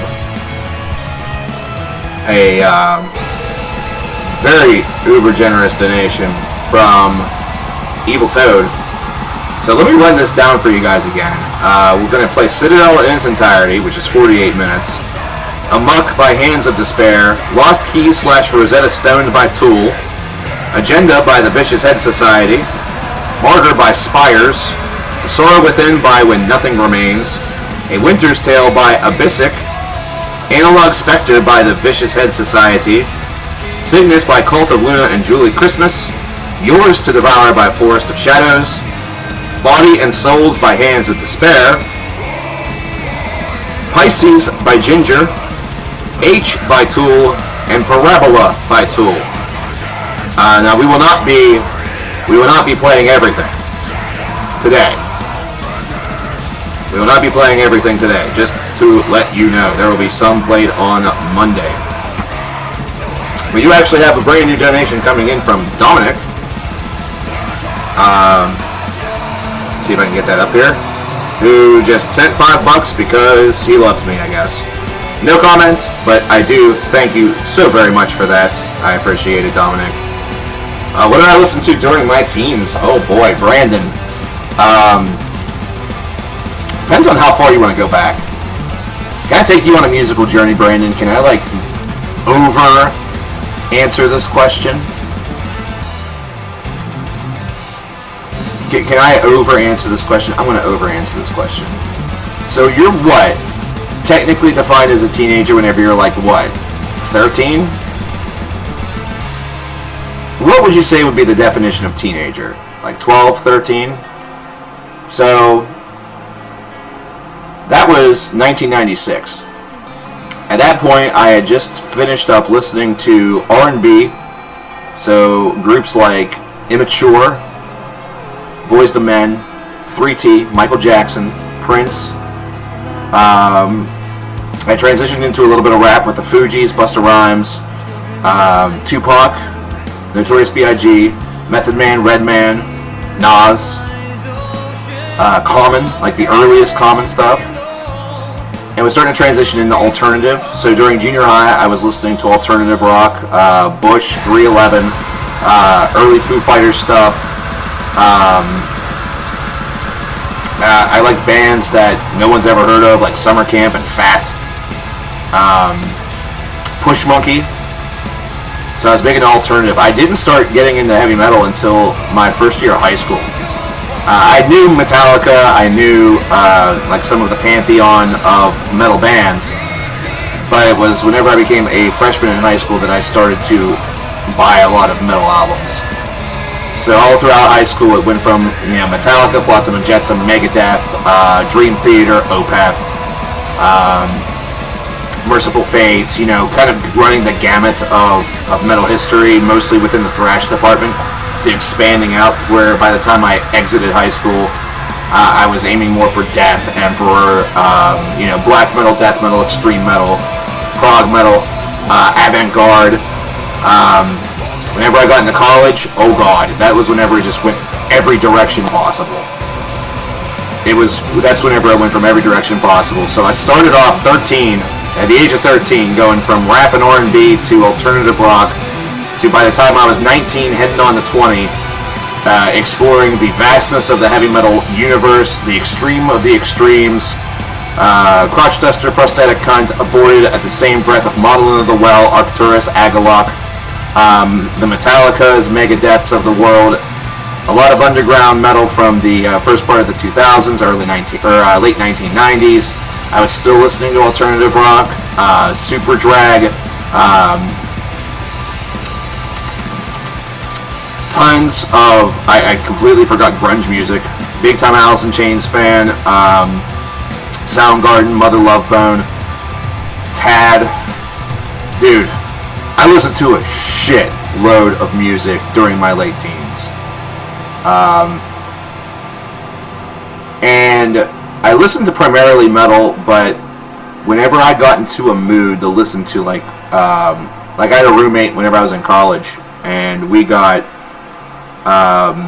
he got, should I say, Stadium Arcadium and the greatest hits of the Red Hot Chili Peppers.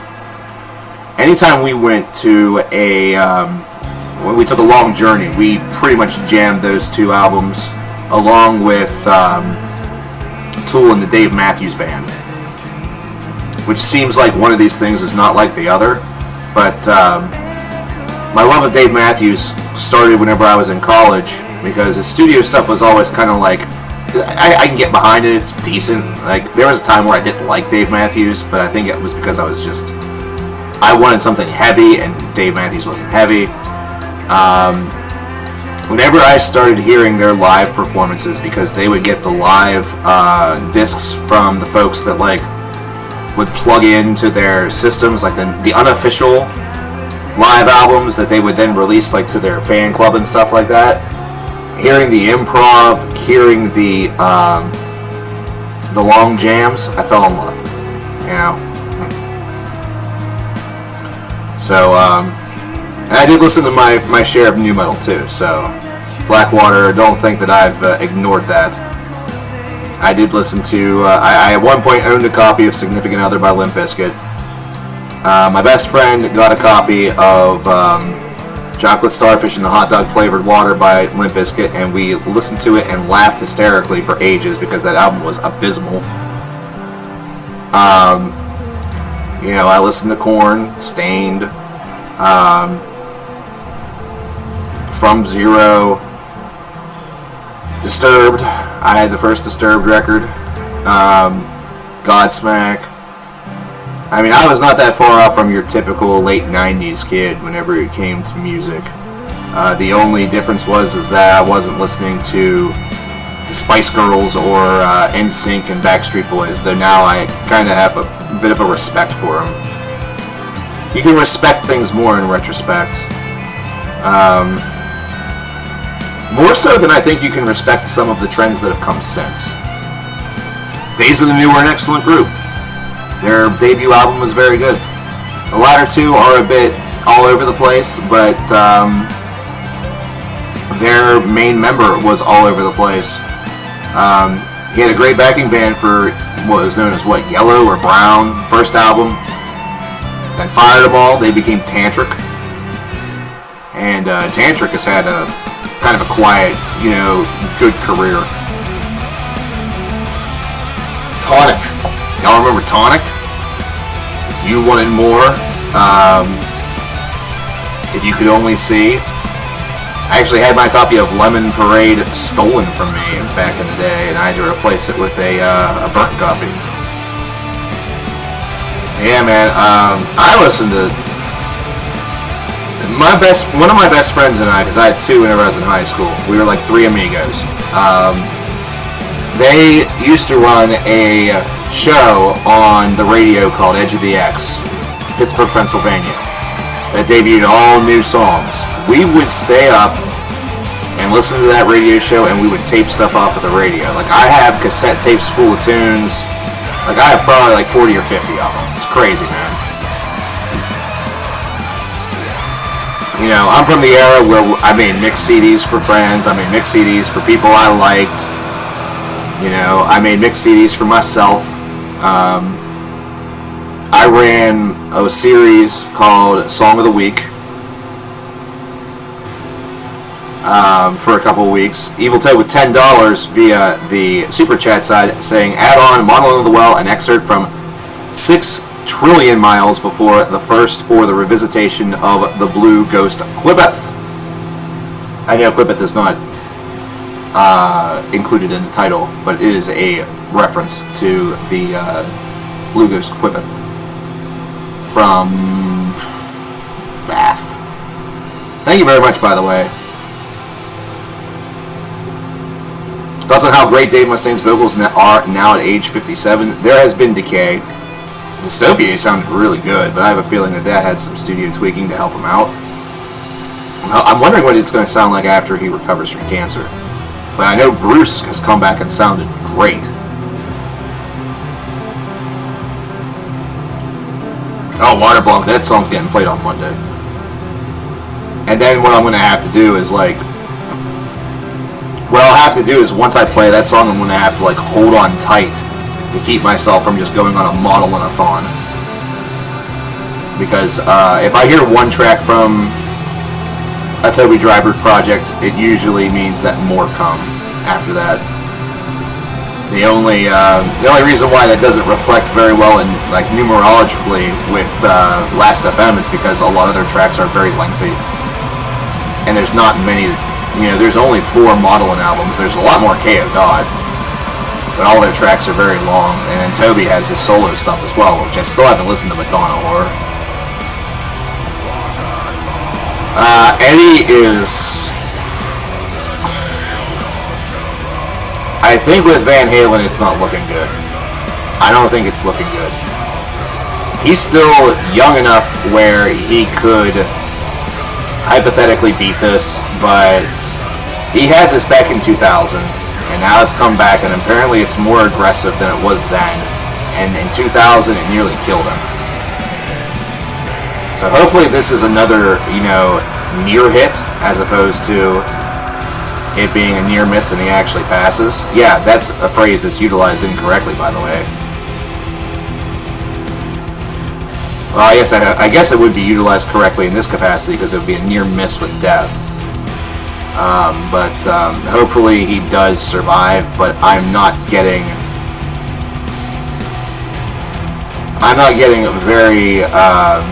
very promising information.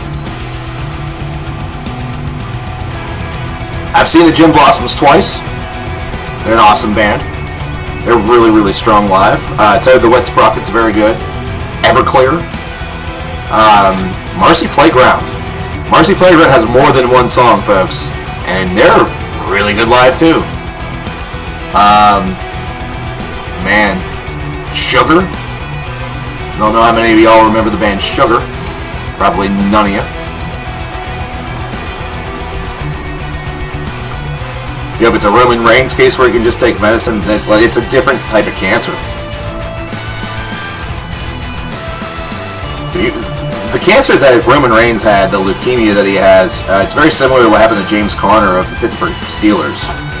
And there's another player from the Chiefs that suffered from the same fate. You go through treatments, you get strong, you're able to beat it.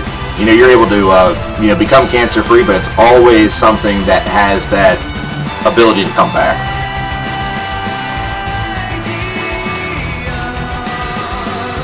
Yeah, I do. I hope that Eddie is able to pull through, but again, like I said, all of the information I've been getting has not been encouraging.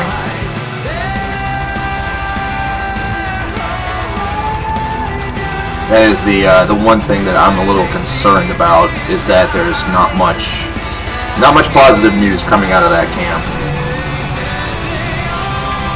In fact, whenever I first saw the story, I thought that somebody was posting something from 2000. Like, I thought that they were, because it looked like an old photo. Like, it didn't look like a new photo of Van Halen, but it was gnarly. If you remember, whenever he had cancer back in the early 2000s, he looked bad then. And then I think that's one of the big reasons why eventually Van Halen mended fences with everybody to do that one final album and tour, because you can be arrogant for a long time, but eventually your head snaps on the right way. Or at least that's the hope. You hope that your head snaps on the right way prior to something happening, something terrible going down. Is Lane Staley one of the top 3 rock vocalists of all time? I would say so, but I'm very biased. I'm extremely biased. I would also put Chris Cornell in that same category. And I'm talking purely rock. I'm ignoring metal. I'm ignoring metal for this. Number 3 would probably be Robert Plant.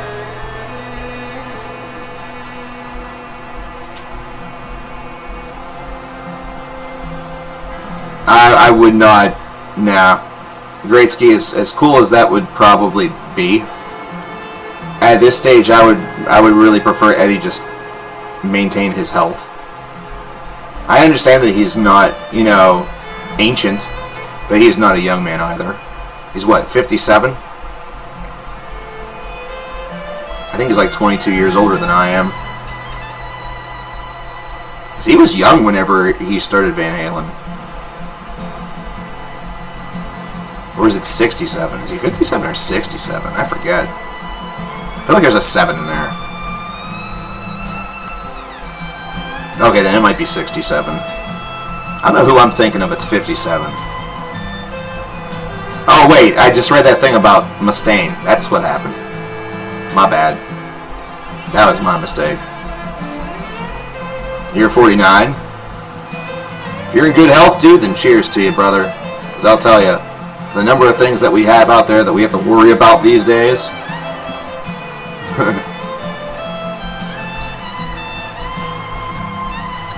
He's 65. Okay, thank you, OA. I appreciate it. I hope I'm in good shape at 49, bro. I'm telling you. I already have a couple of issues, so it's not looking good. 14 years down the pike, and I'm already looking forward to it, like looking forward to drinking spoiled milk. You know? I appreciate it, Great Ski. Or Great Sky. I just want to call you Gretzky. I don't know why. It's just really close. Great Sky, Gretzky. We have a lot of hockey fans in chat that aren't here right now. So yeah. So one time, age better than any other Maiden album. Power Slave. I think Power Slave aged the best. That album still feels like it could be released in 2019 and feel modern. One could argue that with Seventh Son as well, considering there's a lot of hybridization going on in metal, where you have styles that coalesce and gel together. So Seventh Son is also aged extremely well, but I would say Power Slave is your best in that one, in that category.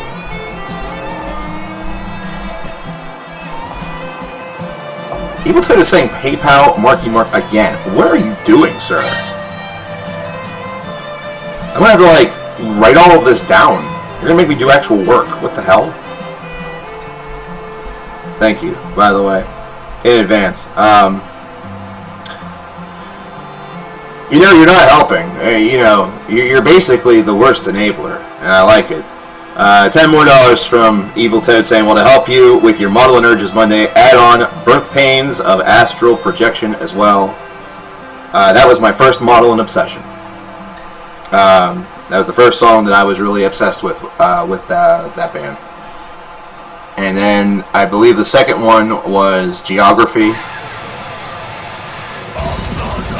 And then once I finally got the opportunity to hear My Fruit Psychobells, Blight of River Systems. Oh my god, Blight of River Systems is an absurd song. It's so good. And I appreciate it. Thank you very much, man. But yeah, Birth Pains of Astral Projection, I feel like, is one of the... It's a great song to listen to if you are hearing Model Under the Well for the very first time, because it does show their avant-garde side. It shows Toby's growling vocals. It shows his ability to frame a scene. It shows his way of really provoking emotion and allowing it to come forward. And his relaxed, very almost conversational, clean vocals are resplendent on that disc, or on that song. It's fantastic. Seventh Son or Brave New World? I'll always say Seventh Son. Brave New World as an album is terrific. It's definitely top 5. For me, it's higher because of sentimental reasons. Because my best friend and I, we were always real good friends, but we bonded sincerely over that album. To the point where we were calling each other brothers beforehand, but that album made it, like, legitimate. Like, to the point where he and I really don't talk that much anymore. We've gone on very separate paths. But if he ever showed up at my door, I would welcome him inside this home of mine with open arms.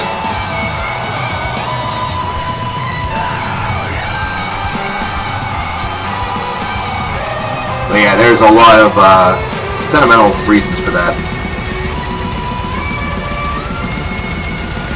Strange celebrity meeting stories. Not sure how much of a celebrity you would consider All Shall Perish, but I met All Shall Perish back in 2011 at Mayhem Fest, and they had seen my review of their brand new album, and their big time, like, their response was, "Man, you are a critical motherfucker." And we chilled out and smiled and, you know, hung out for a bit.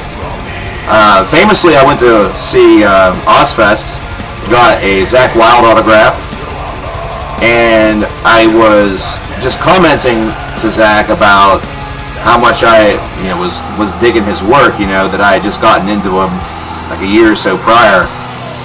And one of his security detail was being kind of a dick to me. I was pretty young at that point. Like, at that point, I think I was like 18. One of his security detail was being a dick, trying to hurry me along. So Zakk told me, "Hey, you come behind this. You come behind this table. We're going to talk for a bit." So I got to talk with Zakk for about half an hour. It was pretty neat. Dude is very approachable, very nice guy. It's been 15 years or so, but I would still swear up and down the guy's a champion. And of course, he famously shared one of my videos back in, I think it was like 2012. So I mean, the guy, it might be his, it might not be him. It might be one of his, like marketing department or something like that. But there's no way that he knows I'm the same bloke. But Zach's a real good guy.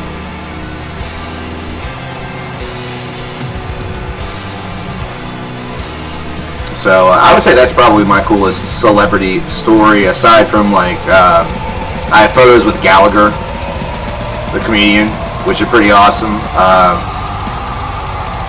For one of the first time, I think that's the first or the second time that I got my photo taken with.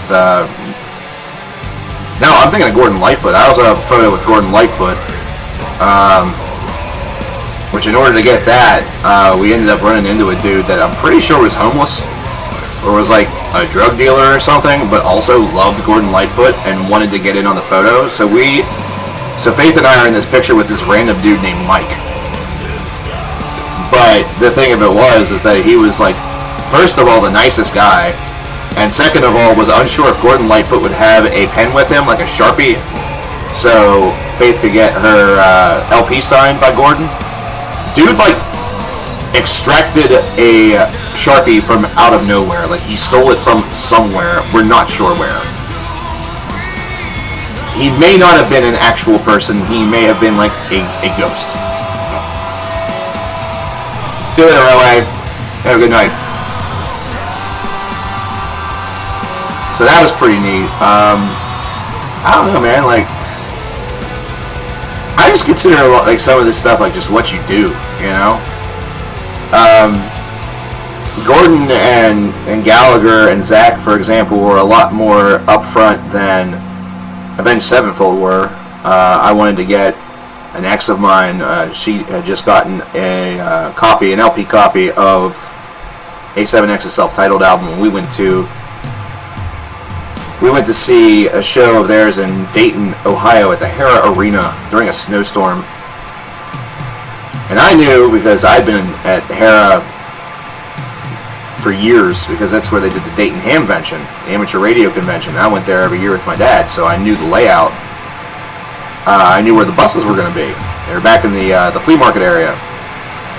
So we found out which bus was A7X's, and in order to get that signed, you had to give the product to one of their, I guess, like marketing managers or like one of their roadies. They took it into the guys, they signed it, and then brought it back out. You could not go on the bus.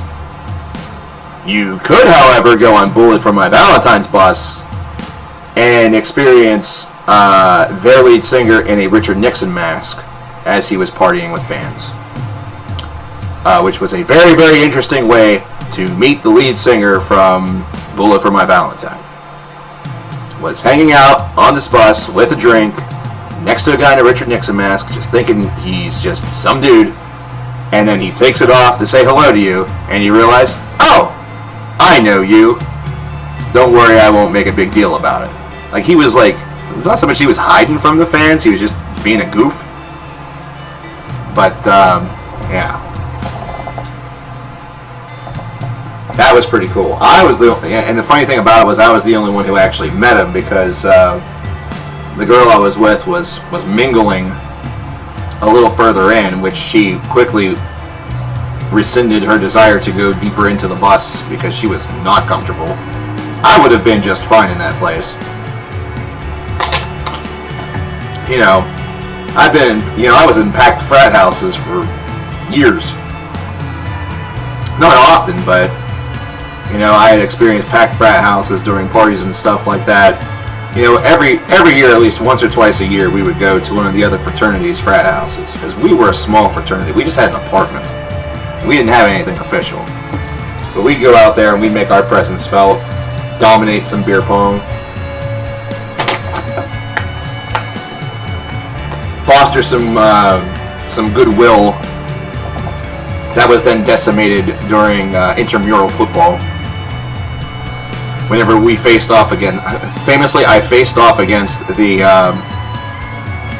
members of the West Virginia Wesleyan College football team, and I'm fairly certain that one of their offensive linemen was surprised that I wasn't an actual football player, because he thought he was just going to run right over me and was not able to do so. Thoughts on Curb and the State? They're kind of just there. They're okay albums. A lot of folks forget about the State completely. Do I dislike all of my exes? No. As a matter of fact,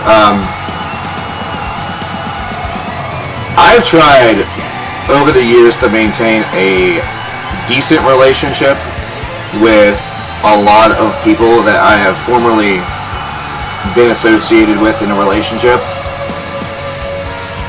Seldom does it ever last.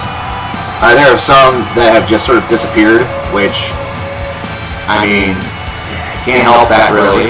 There are others that just, moved on and they had their own lives, and, they weren't doing like Facebook or anything like that, so they were doing their own thing, so, you just let that go.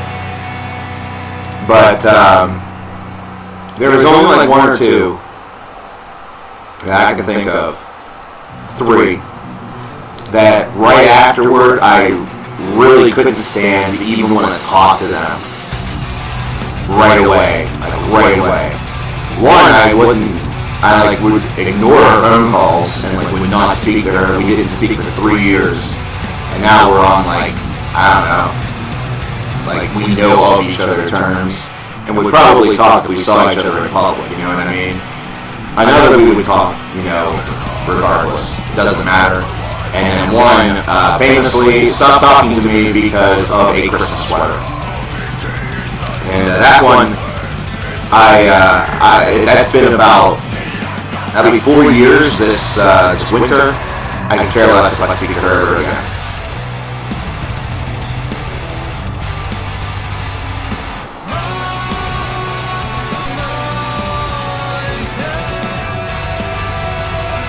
Yeah, the sweater said obsessive Christmas disorder, or OCD. I made a comment on Facebook talking about how people need to grow up, that it was just a piece of clothing. And this ex of mine has a child that has autism, I believe, or ADD, or so, I don't know. I don't remember. Got really, really offended because she thought that I was making fun of people with special needs. That was enough for, that friendship to dissolve. I've had people decide they no longer want my company for some real dumb reasons, folks. How do I do it?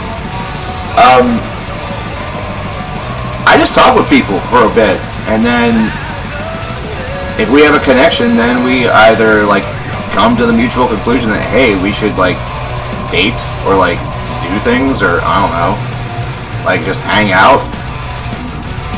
There have not been too many opportunities or moments where there's been this big, super dramatic moment where you're will you go out with me? That's kind of a misnomer. I think some of the better relationships maybe will start with that. It's an official type thing, but a lot of times it just sort of hovers toward that direction.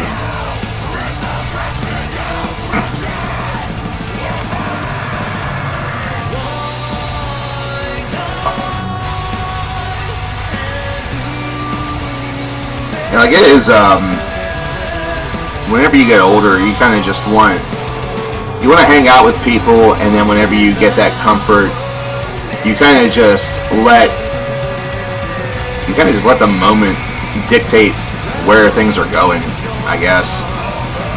I don't know.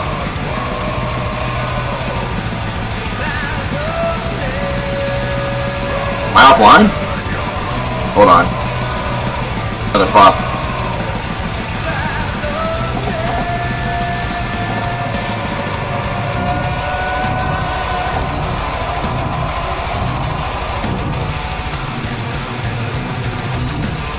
Good? Everything fine? Hello? Refresh? Maybe, if you're having difficulty? Okay, we're back in with that. Good. Good. That's what I like to see. What I like to hear. Some of my favorite stoner bands, asks Justin Neely. Sorry if I don't get to these questions right away, Justin. I don't get alerts for emails anymore. Anyway, Big Boys, High on Fire, Electric Wizard, Sleep, welcome. Anyway, regarding your question, you didn't hear any of the answer for how you start a relationship? Like I said, it was a much bigger deal whenever I was a kid. You used to have to, you would hang out with somebody, you'd talk with them, maybe you admired them from afar, they were like a secret admirer or something like that, and then you had to get up the gusto to ask them out and hope that they, felt the same way about you, and, all that nonsense. Usually I just talk to people, man. I just talk with people. And if something happens, if we end up deciding that we want to be in a relationship, or, of course I haven't had to do this in, 8 years plus. So, I can talk all big, but if I was single, God knows if I would know what the fuck to do. But whenever you're older, once you're past high school, especially in your 20s and stuff like that, just have conversations with folks, just talk with them, get to know them.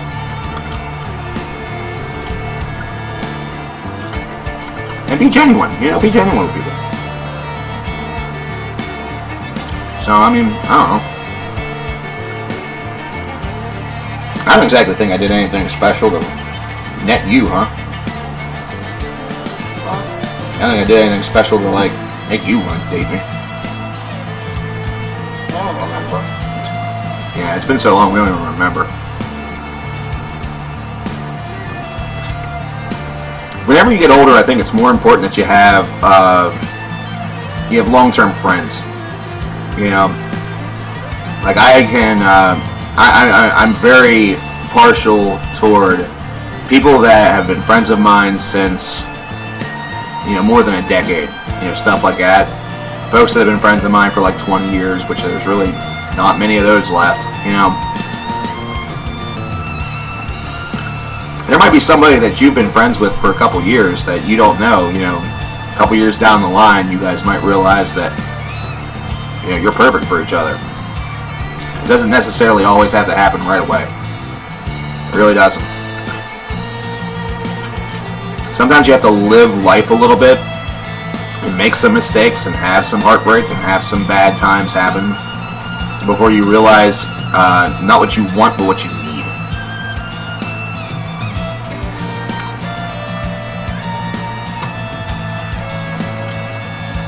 Similar sense of humor that definitely does help.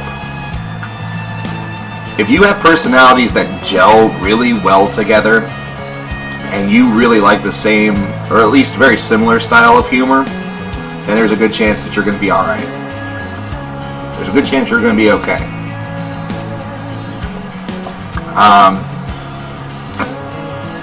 Because whenever it comes to interests, you don't have to be exactly the same. You can have very different interests and still gel together very nicely.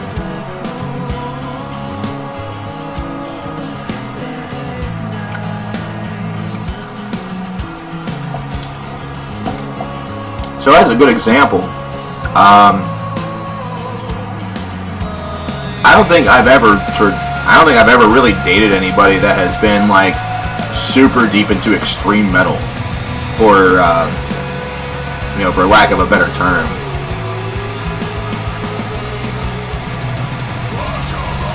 What you would think would be priority number one on my list. I really don't care about that. I think it's actually cooler if you have, very, not extremely different tastes in music, but if you do have some, you have your individual things, because you can bring a lot to the table to one another. You know what I mean? You can have fun without talking, fart back and forth to one another. Have a conversation with your butts. You can have a conversation with somebody else with your butt, then marry them or something. I don't know.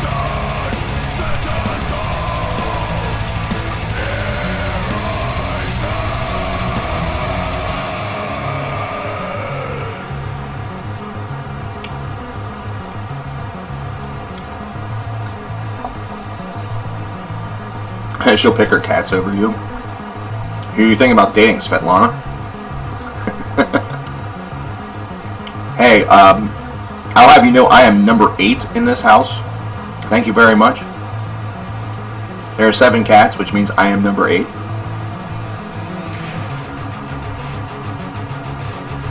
You have to understand that sometimes you're not always going to be number 1.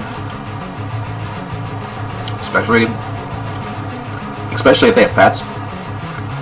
Or kids.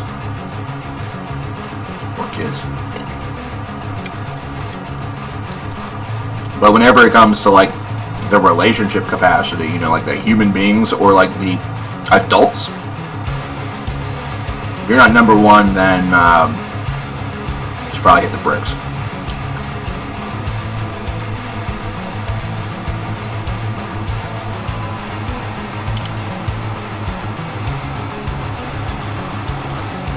And understand this. Chances are you're going to fall in love multiple times in your life. Chances are you're going to fall in love multiple times in your life.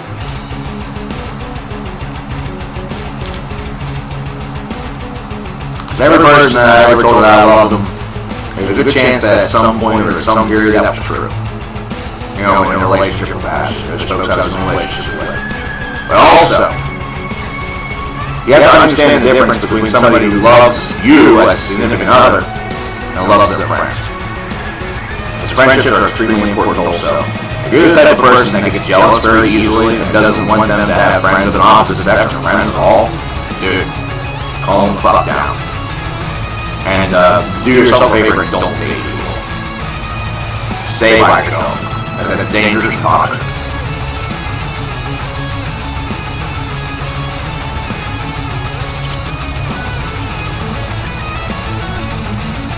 Struggling tonight with the echo. We are struggling tonight with that.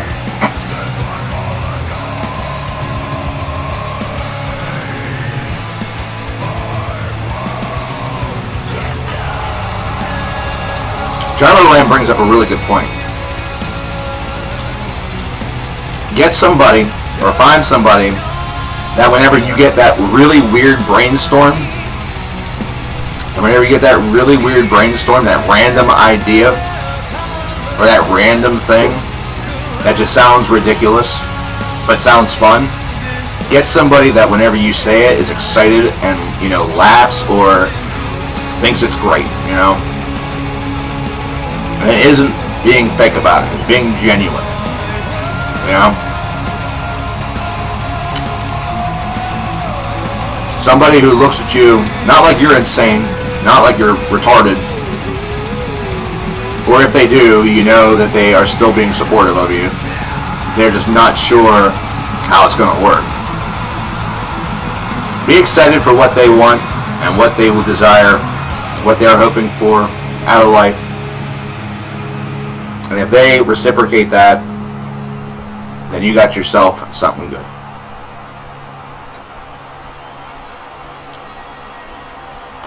That's all that really needs to be said.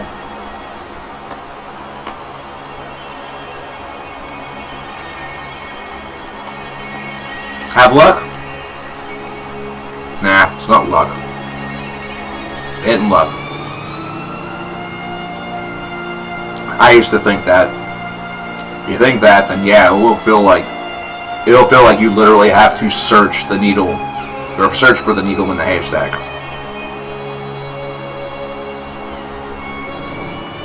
Sometimes stuff just comes to you, dude.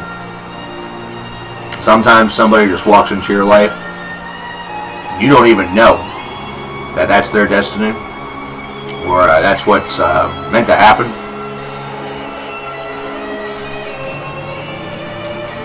What, you think that, for example, you think Faith and I we had talked for years, and then all of a sudden one day just decided, you know what, this is dumb, let's just date. No, that's not what happened. We started talking in 2011, same year we got together. July. What's that? July. It was July. We were together by the end of August. Middle. No, middle or end, you know. Past 50%. You know, sometimes somebody that you just talk to, you know, you feel comfort around, you feel like you could, you know, have those discussions and stuff like that, and it just, you take a chance, you go for it.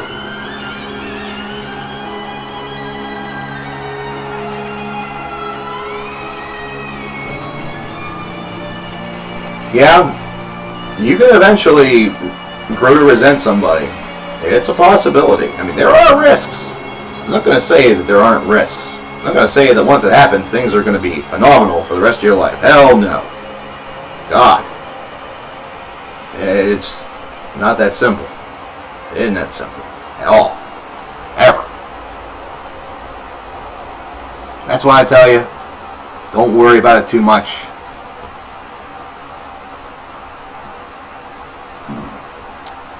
I never believed people whenever they said, hey, let it come to you. Let it come to you. The people that are still in my life, that I care for, I didn't seek them out.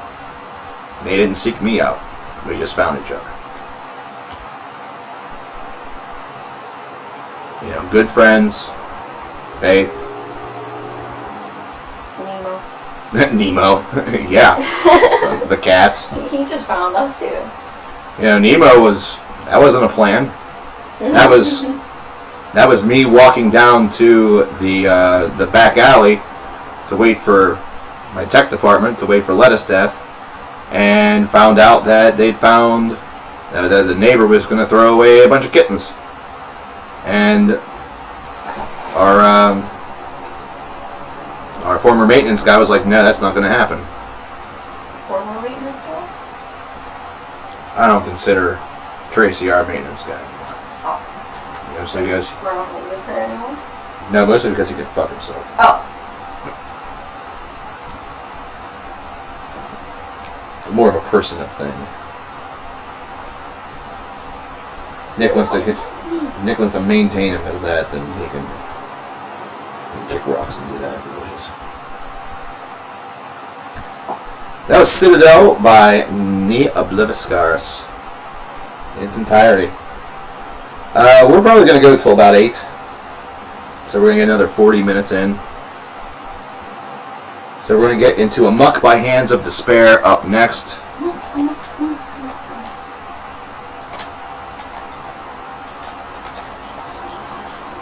And during this, I'm actually going to step out for a couple of seconds, and we'll be back. So again, do not go away. Apparently I have to sign in to watch videos. What the fuck happened? That might be why we experienced some of the problems. That's weird.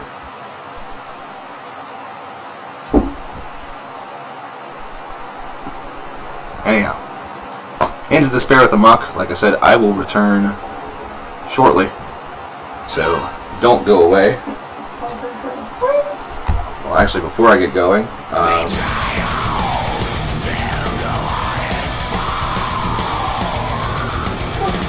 kind of turntable setup do I have at the moment going.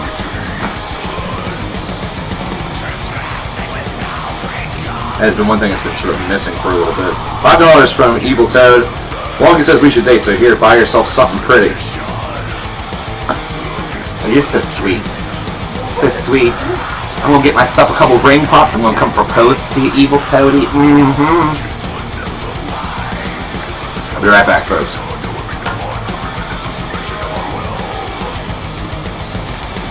Oh.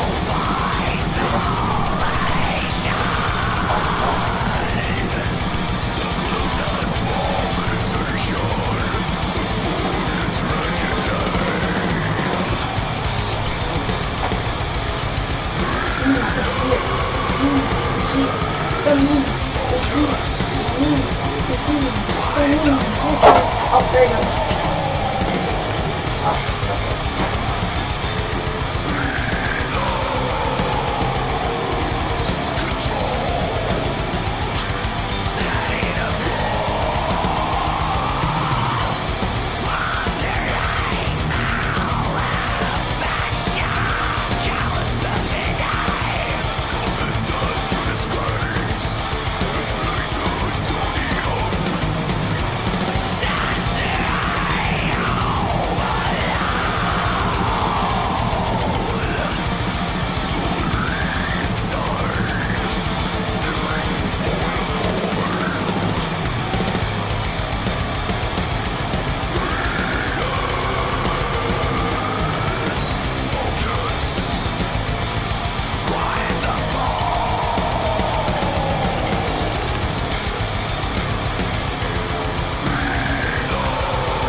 So we're probably going to go, folks, till about 8 o'clock.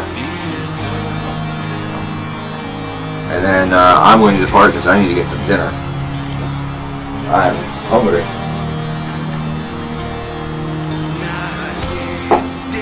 Apparently that makes two of us. And what we're going to do, XRP is going to explode in the next 5 years. I hope so. I have some.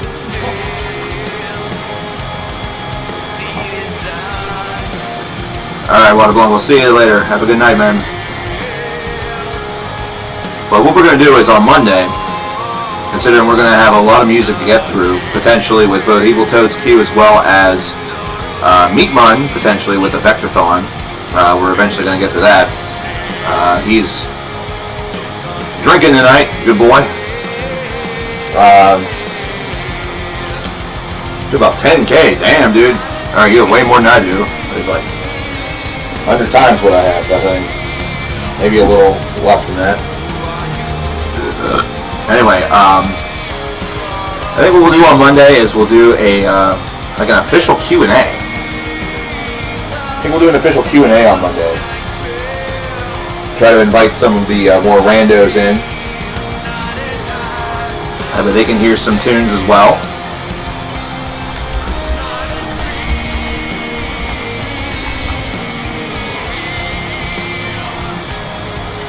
And what we'll do is,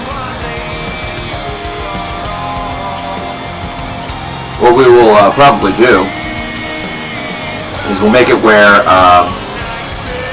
I'll answer questions from chat, but if you want to guarantee that the question gets answered, then that'd be what donations would be for. There would be no song request donations on Monday.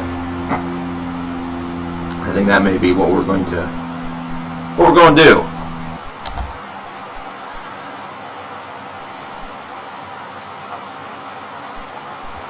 So next we have Lost Keys / Rosetta Stone by Tool. Grammarly. Again.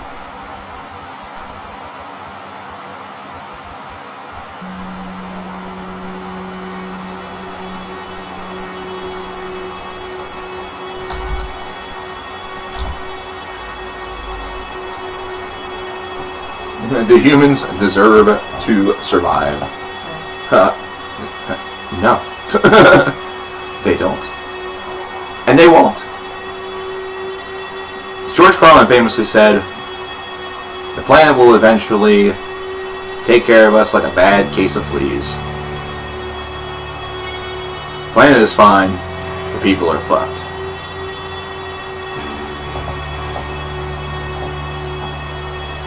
And we only have ourselves to blame.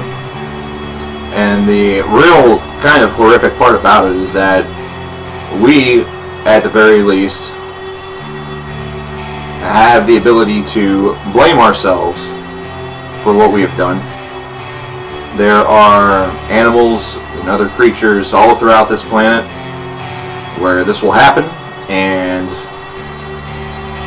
they will be collateral damage. And have already been collateral damage for the things that we have done.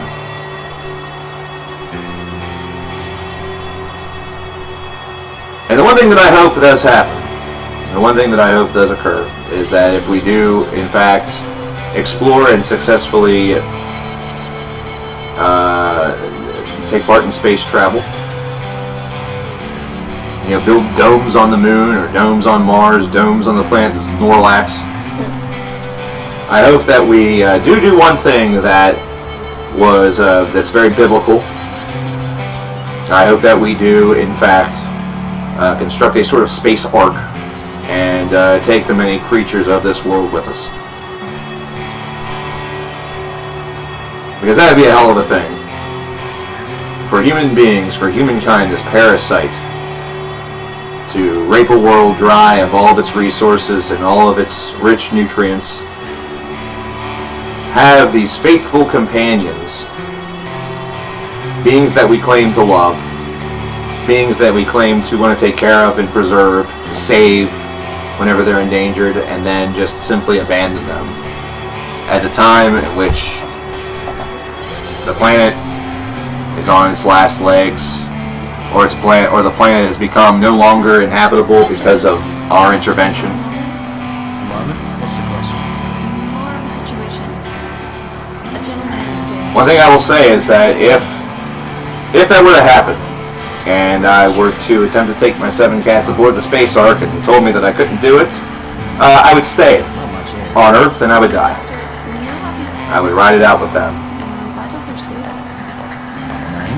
I understand that it means the space ark would get really, really crowded, and it would probably smell of a lot of piss and shit. Let's get some background on this one. And there'd be some really fucked up people on there that'd probably try to eat the animals. Probably have like livestock farms on. Listen, build a fucking big space ark. Propulse that shit. If all of us die in a space Hindenburg incident, then hey, at least we're all going out at the same time. Look, son, you're in a psych class. If you want to help, But don't claim that you love something need to talk to us. only to abandon it to save yourself. What's happening? Tell me If everything. you're willing to take a bullet for your supposed beloved, be willing to ride out the end of the world with your beloved pet. Here's Rosetta Stone, folks. Perfect song to get deep to. Perfect time to get deep. One of my favorite Tool songs, period.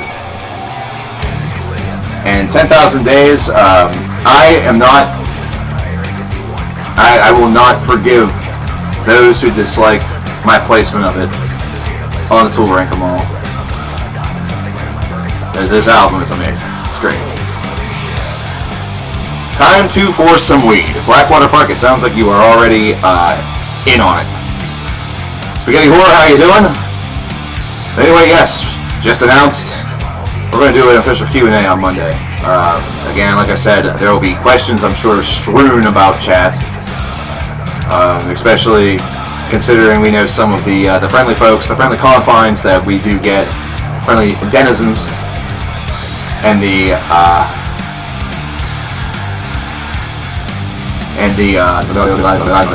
questions that we get. But we will have a front of the line mechanism in the form of super chat or PayPal donations. We will do that. Now that my layout is apparently allowing that PayPal link to be shown.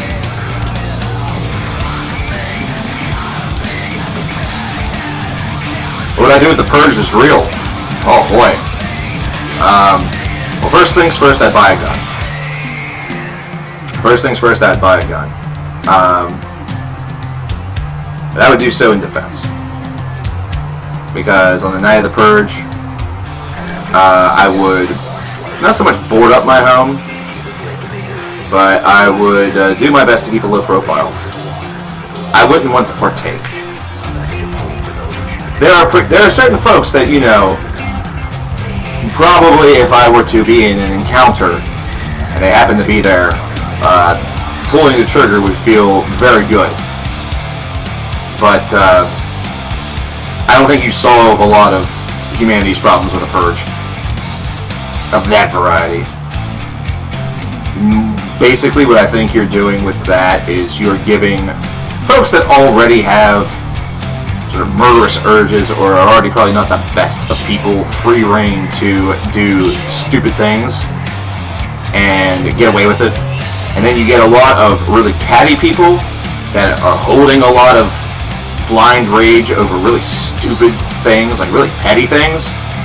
You're giving them the idea or the ability to act on it, and humanity loses more than it gains, if I'm being honest with you.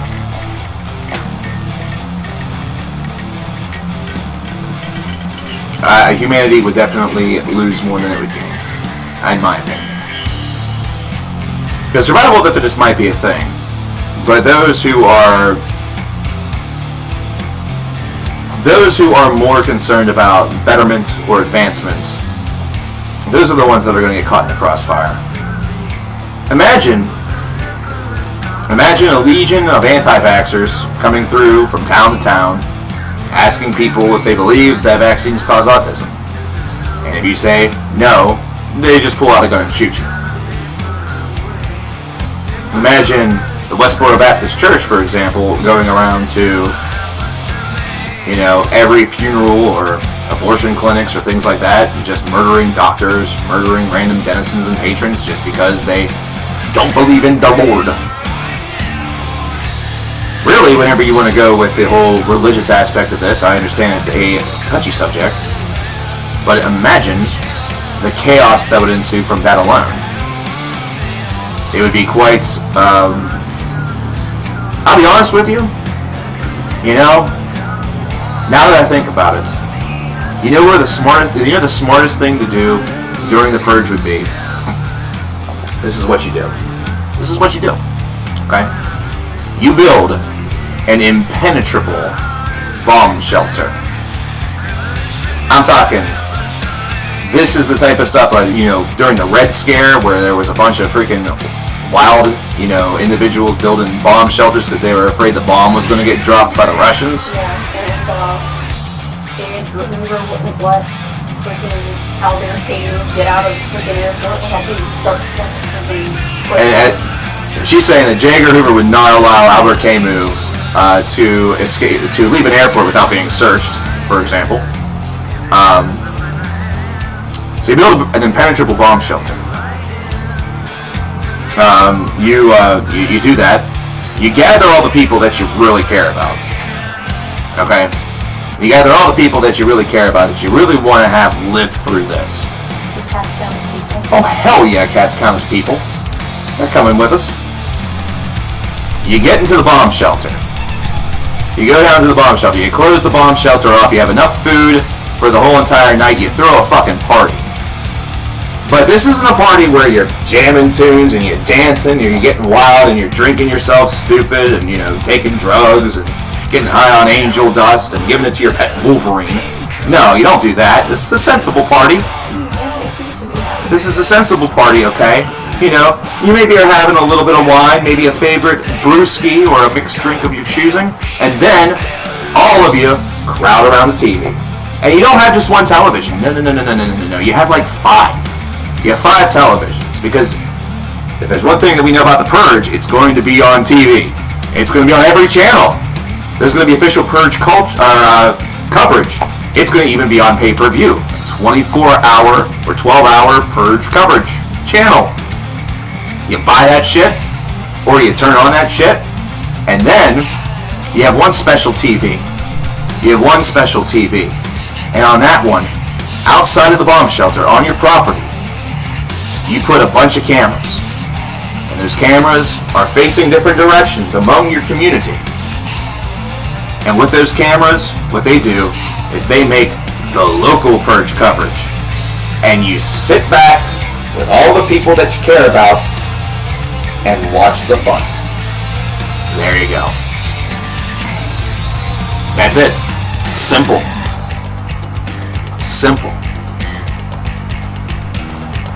Sometimes in life, whenever your initial gut reaction is action, sometimes in life you need to just stand back and watch the fun. Don't you secretly hope it gets worse?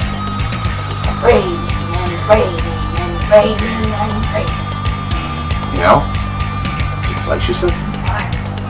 It's an entropy thing. New Yorkers tell the fire, go fuck yourself. Go fuck yourself. And it does. Let's think about this. What's more fun?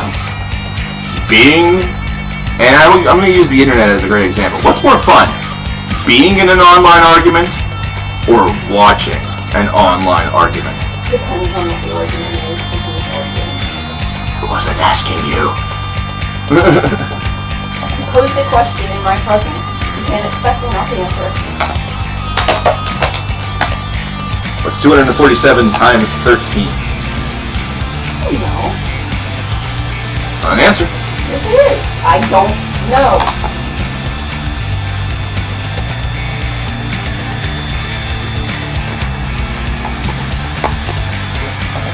I think I've lost all of you, considering your silence. And then the stream died. Which happened? Are you there? Knock, knock, knock. Play a conversation during Rosetta Stone to A.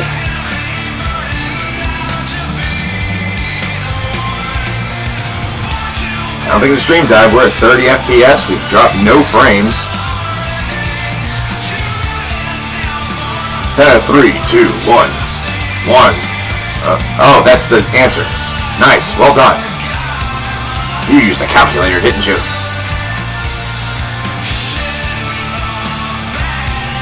Oh, I can only imagine that abortion is like an extremely horrible decision that is not easy to make. After all, I could have been one. I mean, I guess we all could have been one, but considering I'm adopted, like, it was something where the option was on the table. You know what I'm saying?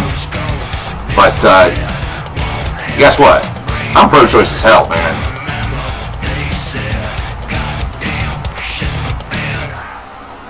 The only way in which this decision affects me in any shape or capacity is if it's somebody who I impregnated. And even then, my influence on that decision is merely on the capacity that I have helped or aided in the creation of this being whose life we now hold in our hands. But ultimately, it is my girlfriend, wife, whatever, random screw's decision. Which I know one of those things will never happen because I've never been the random screw type. Wife is probably not going to happen. Oh. Unless they, make like cyborg wives. That'd be really, really hard to. Well, I mean, plankton. It'd be really hard to fuck though. Think about that. It's a cyborg. It's like all metal and stuff, and you have to put your dick in there. That's why we don't have. When you get like rubber parts, or like when there's real dolls.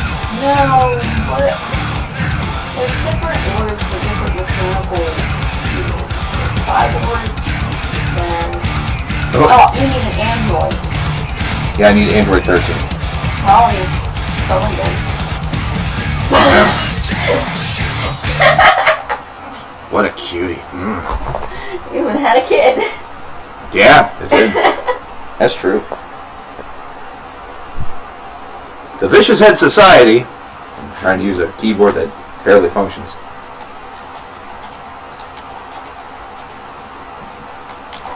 Vicious Head Society is up next with their track Agenda.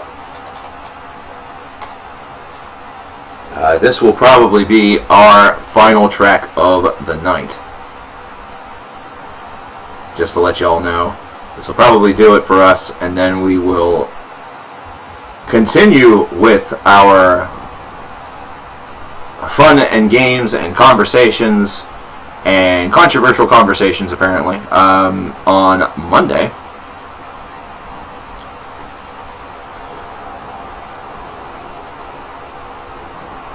You have been demanded for a cameo. Just stick your head in front of the camera.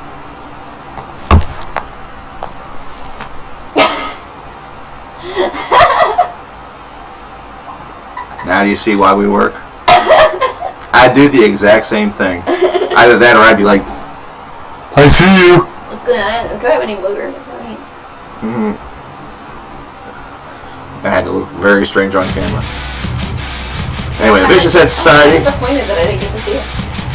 What's that? I'm kind of disappointed that I didn't get to see it. It's one of the rough things about streaming. You don't see yourself. Well, it's best not to. Because that increases lag. Although, it would probably be better off, or I'd probably have a better chance to do that if I was running directly from an Ethernet cable. So basically that would be like taking up all of the internet. Yeah, soon, very soon. Yes. Anyway.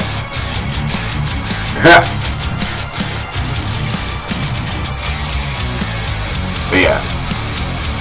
we will have, who's this playing? This is the Vicious Head Society. The Vicious Head Society with their track Agenda. This is off of, I don't know why I said it like that. That was kind of weird. Agenda. Album is entitled Abject Tomorrow. And this is from Evil Toad's Listorama,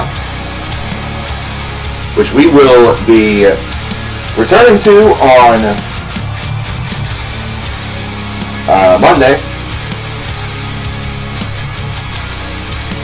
as well as potentially getting into the Vectorthon with Meatmun. So, as previously announced twice, I'll say it one more time, we're going to do a Q&A on Monday. So there will be no donations for song requests on Monday. Instead, there will be donations for your question to be definitely answered, or at the front of the line at the very least, because as you can tell, despite the fact that we have a chat of only 20 people, I don't get to everything. Because, you know, whenever I answer questions, I apparently over-answer them. Dead Soul Tribe is a fantastic band. Dead Soul Tribe is very, very good. Also check out Sons of the Tundra.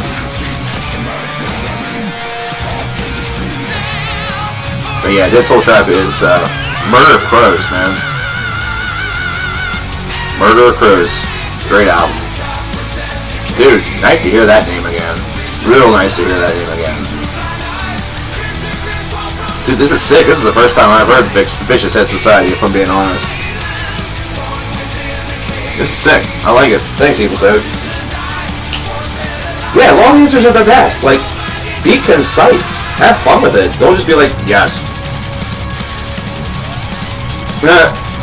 Do you like pie? Yes. What does that tell you? It tells you, okay, he likes pie, but what kind of pie does he like? What does he like about pie? Does he make pie? Is he being coy? Is he being funny? Is he being serious? Is he saying this just to shut me up? I don't like mustard, unfortunately. Unless it's like a honey mustard or like a honey Dijon. It has a little bit of a kick to it. But even then, like, I don't go out of my way for it. And I hate mayonnaise. Which is... What's that? Yeah, which is like much to the delight of both Faith and Lettuce Death, because basically their response to that is not like, I can't believe you, you're a horrible person. It's just, oh good, more for me. Lettuce Death in fact said to me once that the people at McDonald's, or like one of the fast food joints, understand exactly what she means whenever she asks for extra mayonnaise, because she has been very specific with them, and she now feels that they judge her as some sort of like mayonnaise Nazi, which is hysterical.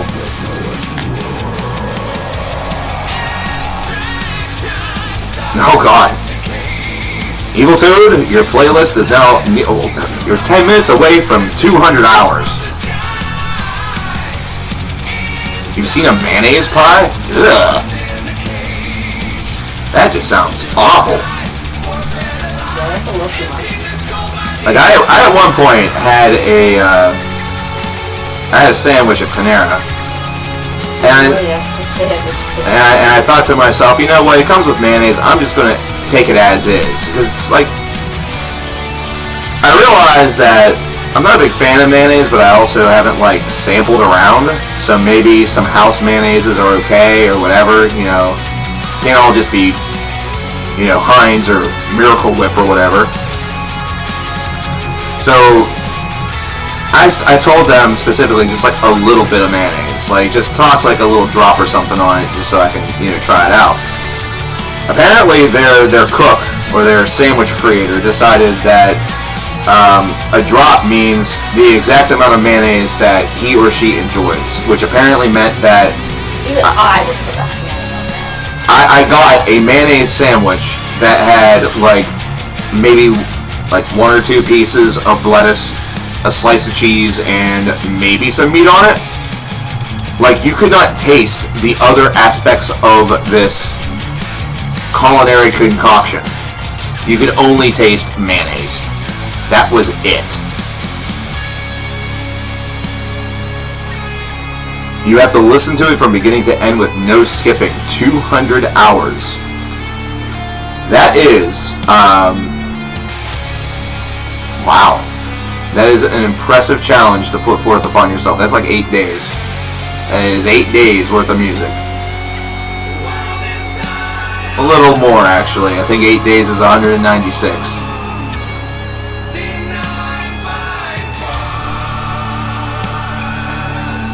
Yeah, so it was not a fun time, and did not aid my to fostering a potential relationship between mayonnaise and myself. Oh, that's true. You know, it's not. You're not doing this straight. You would die. Dead horse is the best condiment. Is that a peaceful death and pretty flowers reference? Horse core. A little bit of a horse core there. This dude had Dead Horse is pretty good. He just released a new album a couple of years ago. Technological warfare. I have to ask Evil Toad, will you at one point have to partake in all 60 minutes of Light of Day, Day of Darkness again? Oh, Dead Horse is another name for ketchup. Well, look up the band. They're an interesting mix of like hardcore punk, thrash metal, and just weird.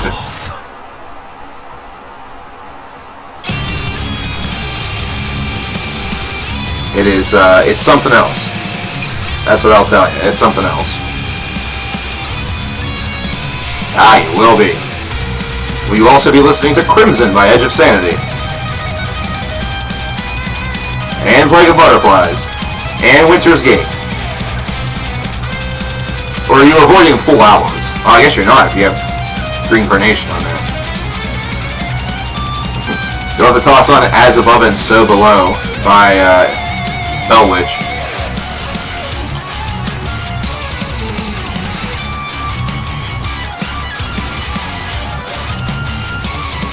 Hey, Thrash Maniac. I'm doing pretty well. We're about to wrap up, actually, brother, because I need to go and get something to eat. I am repulsively hungry. All I've had today is a spicy chicken sandwich with ketchup. You're welcome. Which was generously provided to me by that one over there, the face from the cameo. She may be the face. I can't forget. I forget what your face looks like all the time, so I have to keep looking at you. No, you just look at me because you're enraptured of me. Is that what this feeling is? I thought it was like, indigestion. I thought it was disease. I thought I needed to get it checked. Apparently it's normal.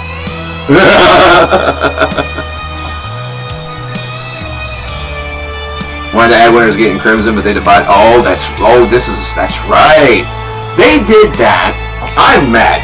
I am cross with Spotify because they did that with several tracks from Hand Cannot Erase by Steven Wilson.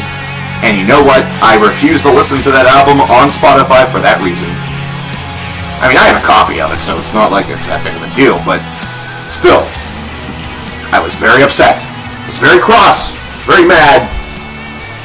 Bad Spotify, you jackasses.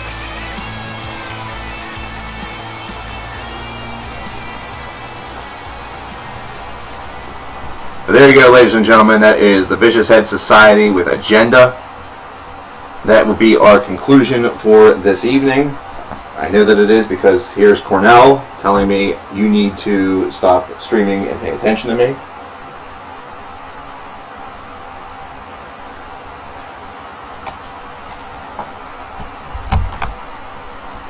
I don't know. This is from their official page, their official YouTube. So I don't know what they did there, but anyway, that will do it for right now. We will hear more Vicious Head Society on Monday. We will hear a ton of stuff, actually. There'll be some more Tool. There'll be some Spires. So, Andy and Lurch, if you're lurking, you'll want to be here on Monday. I think Lurch is busy getting lit for his birthday this weekend. We'll have the Q&A on Monday, so you'll want to check that out. Yeah, that'll do it. I'm going to go get food. I'm starving. Thanks again to everybody. Thanks for the donations, Evil Toad, Justin for providing us the Deftones that started us off, Maru, Waterblanc, who is no longer here. He's not dead. He's just sleeping, probably. Anyway, food. I'll see you later, guys. Thanks for stopping out. Bye.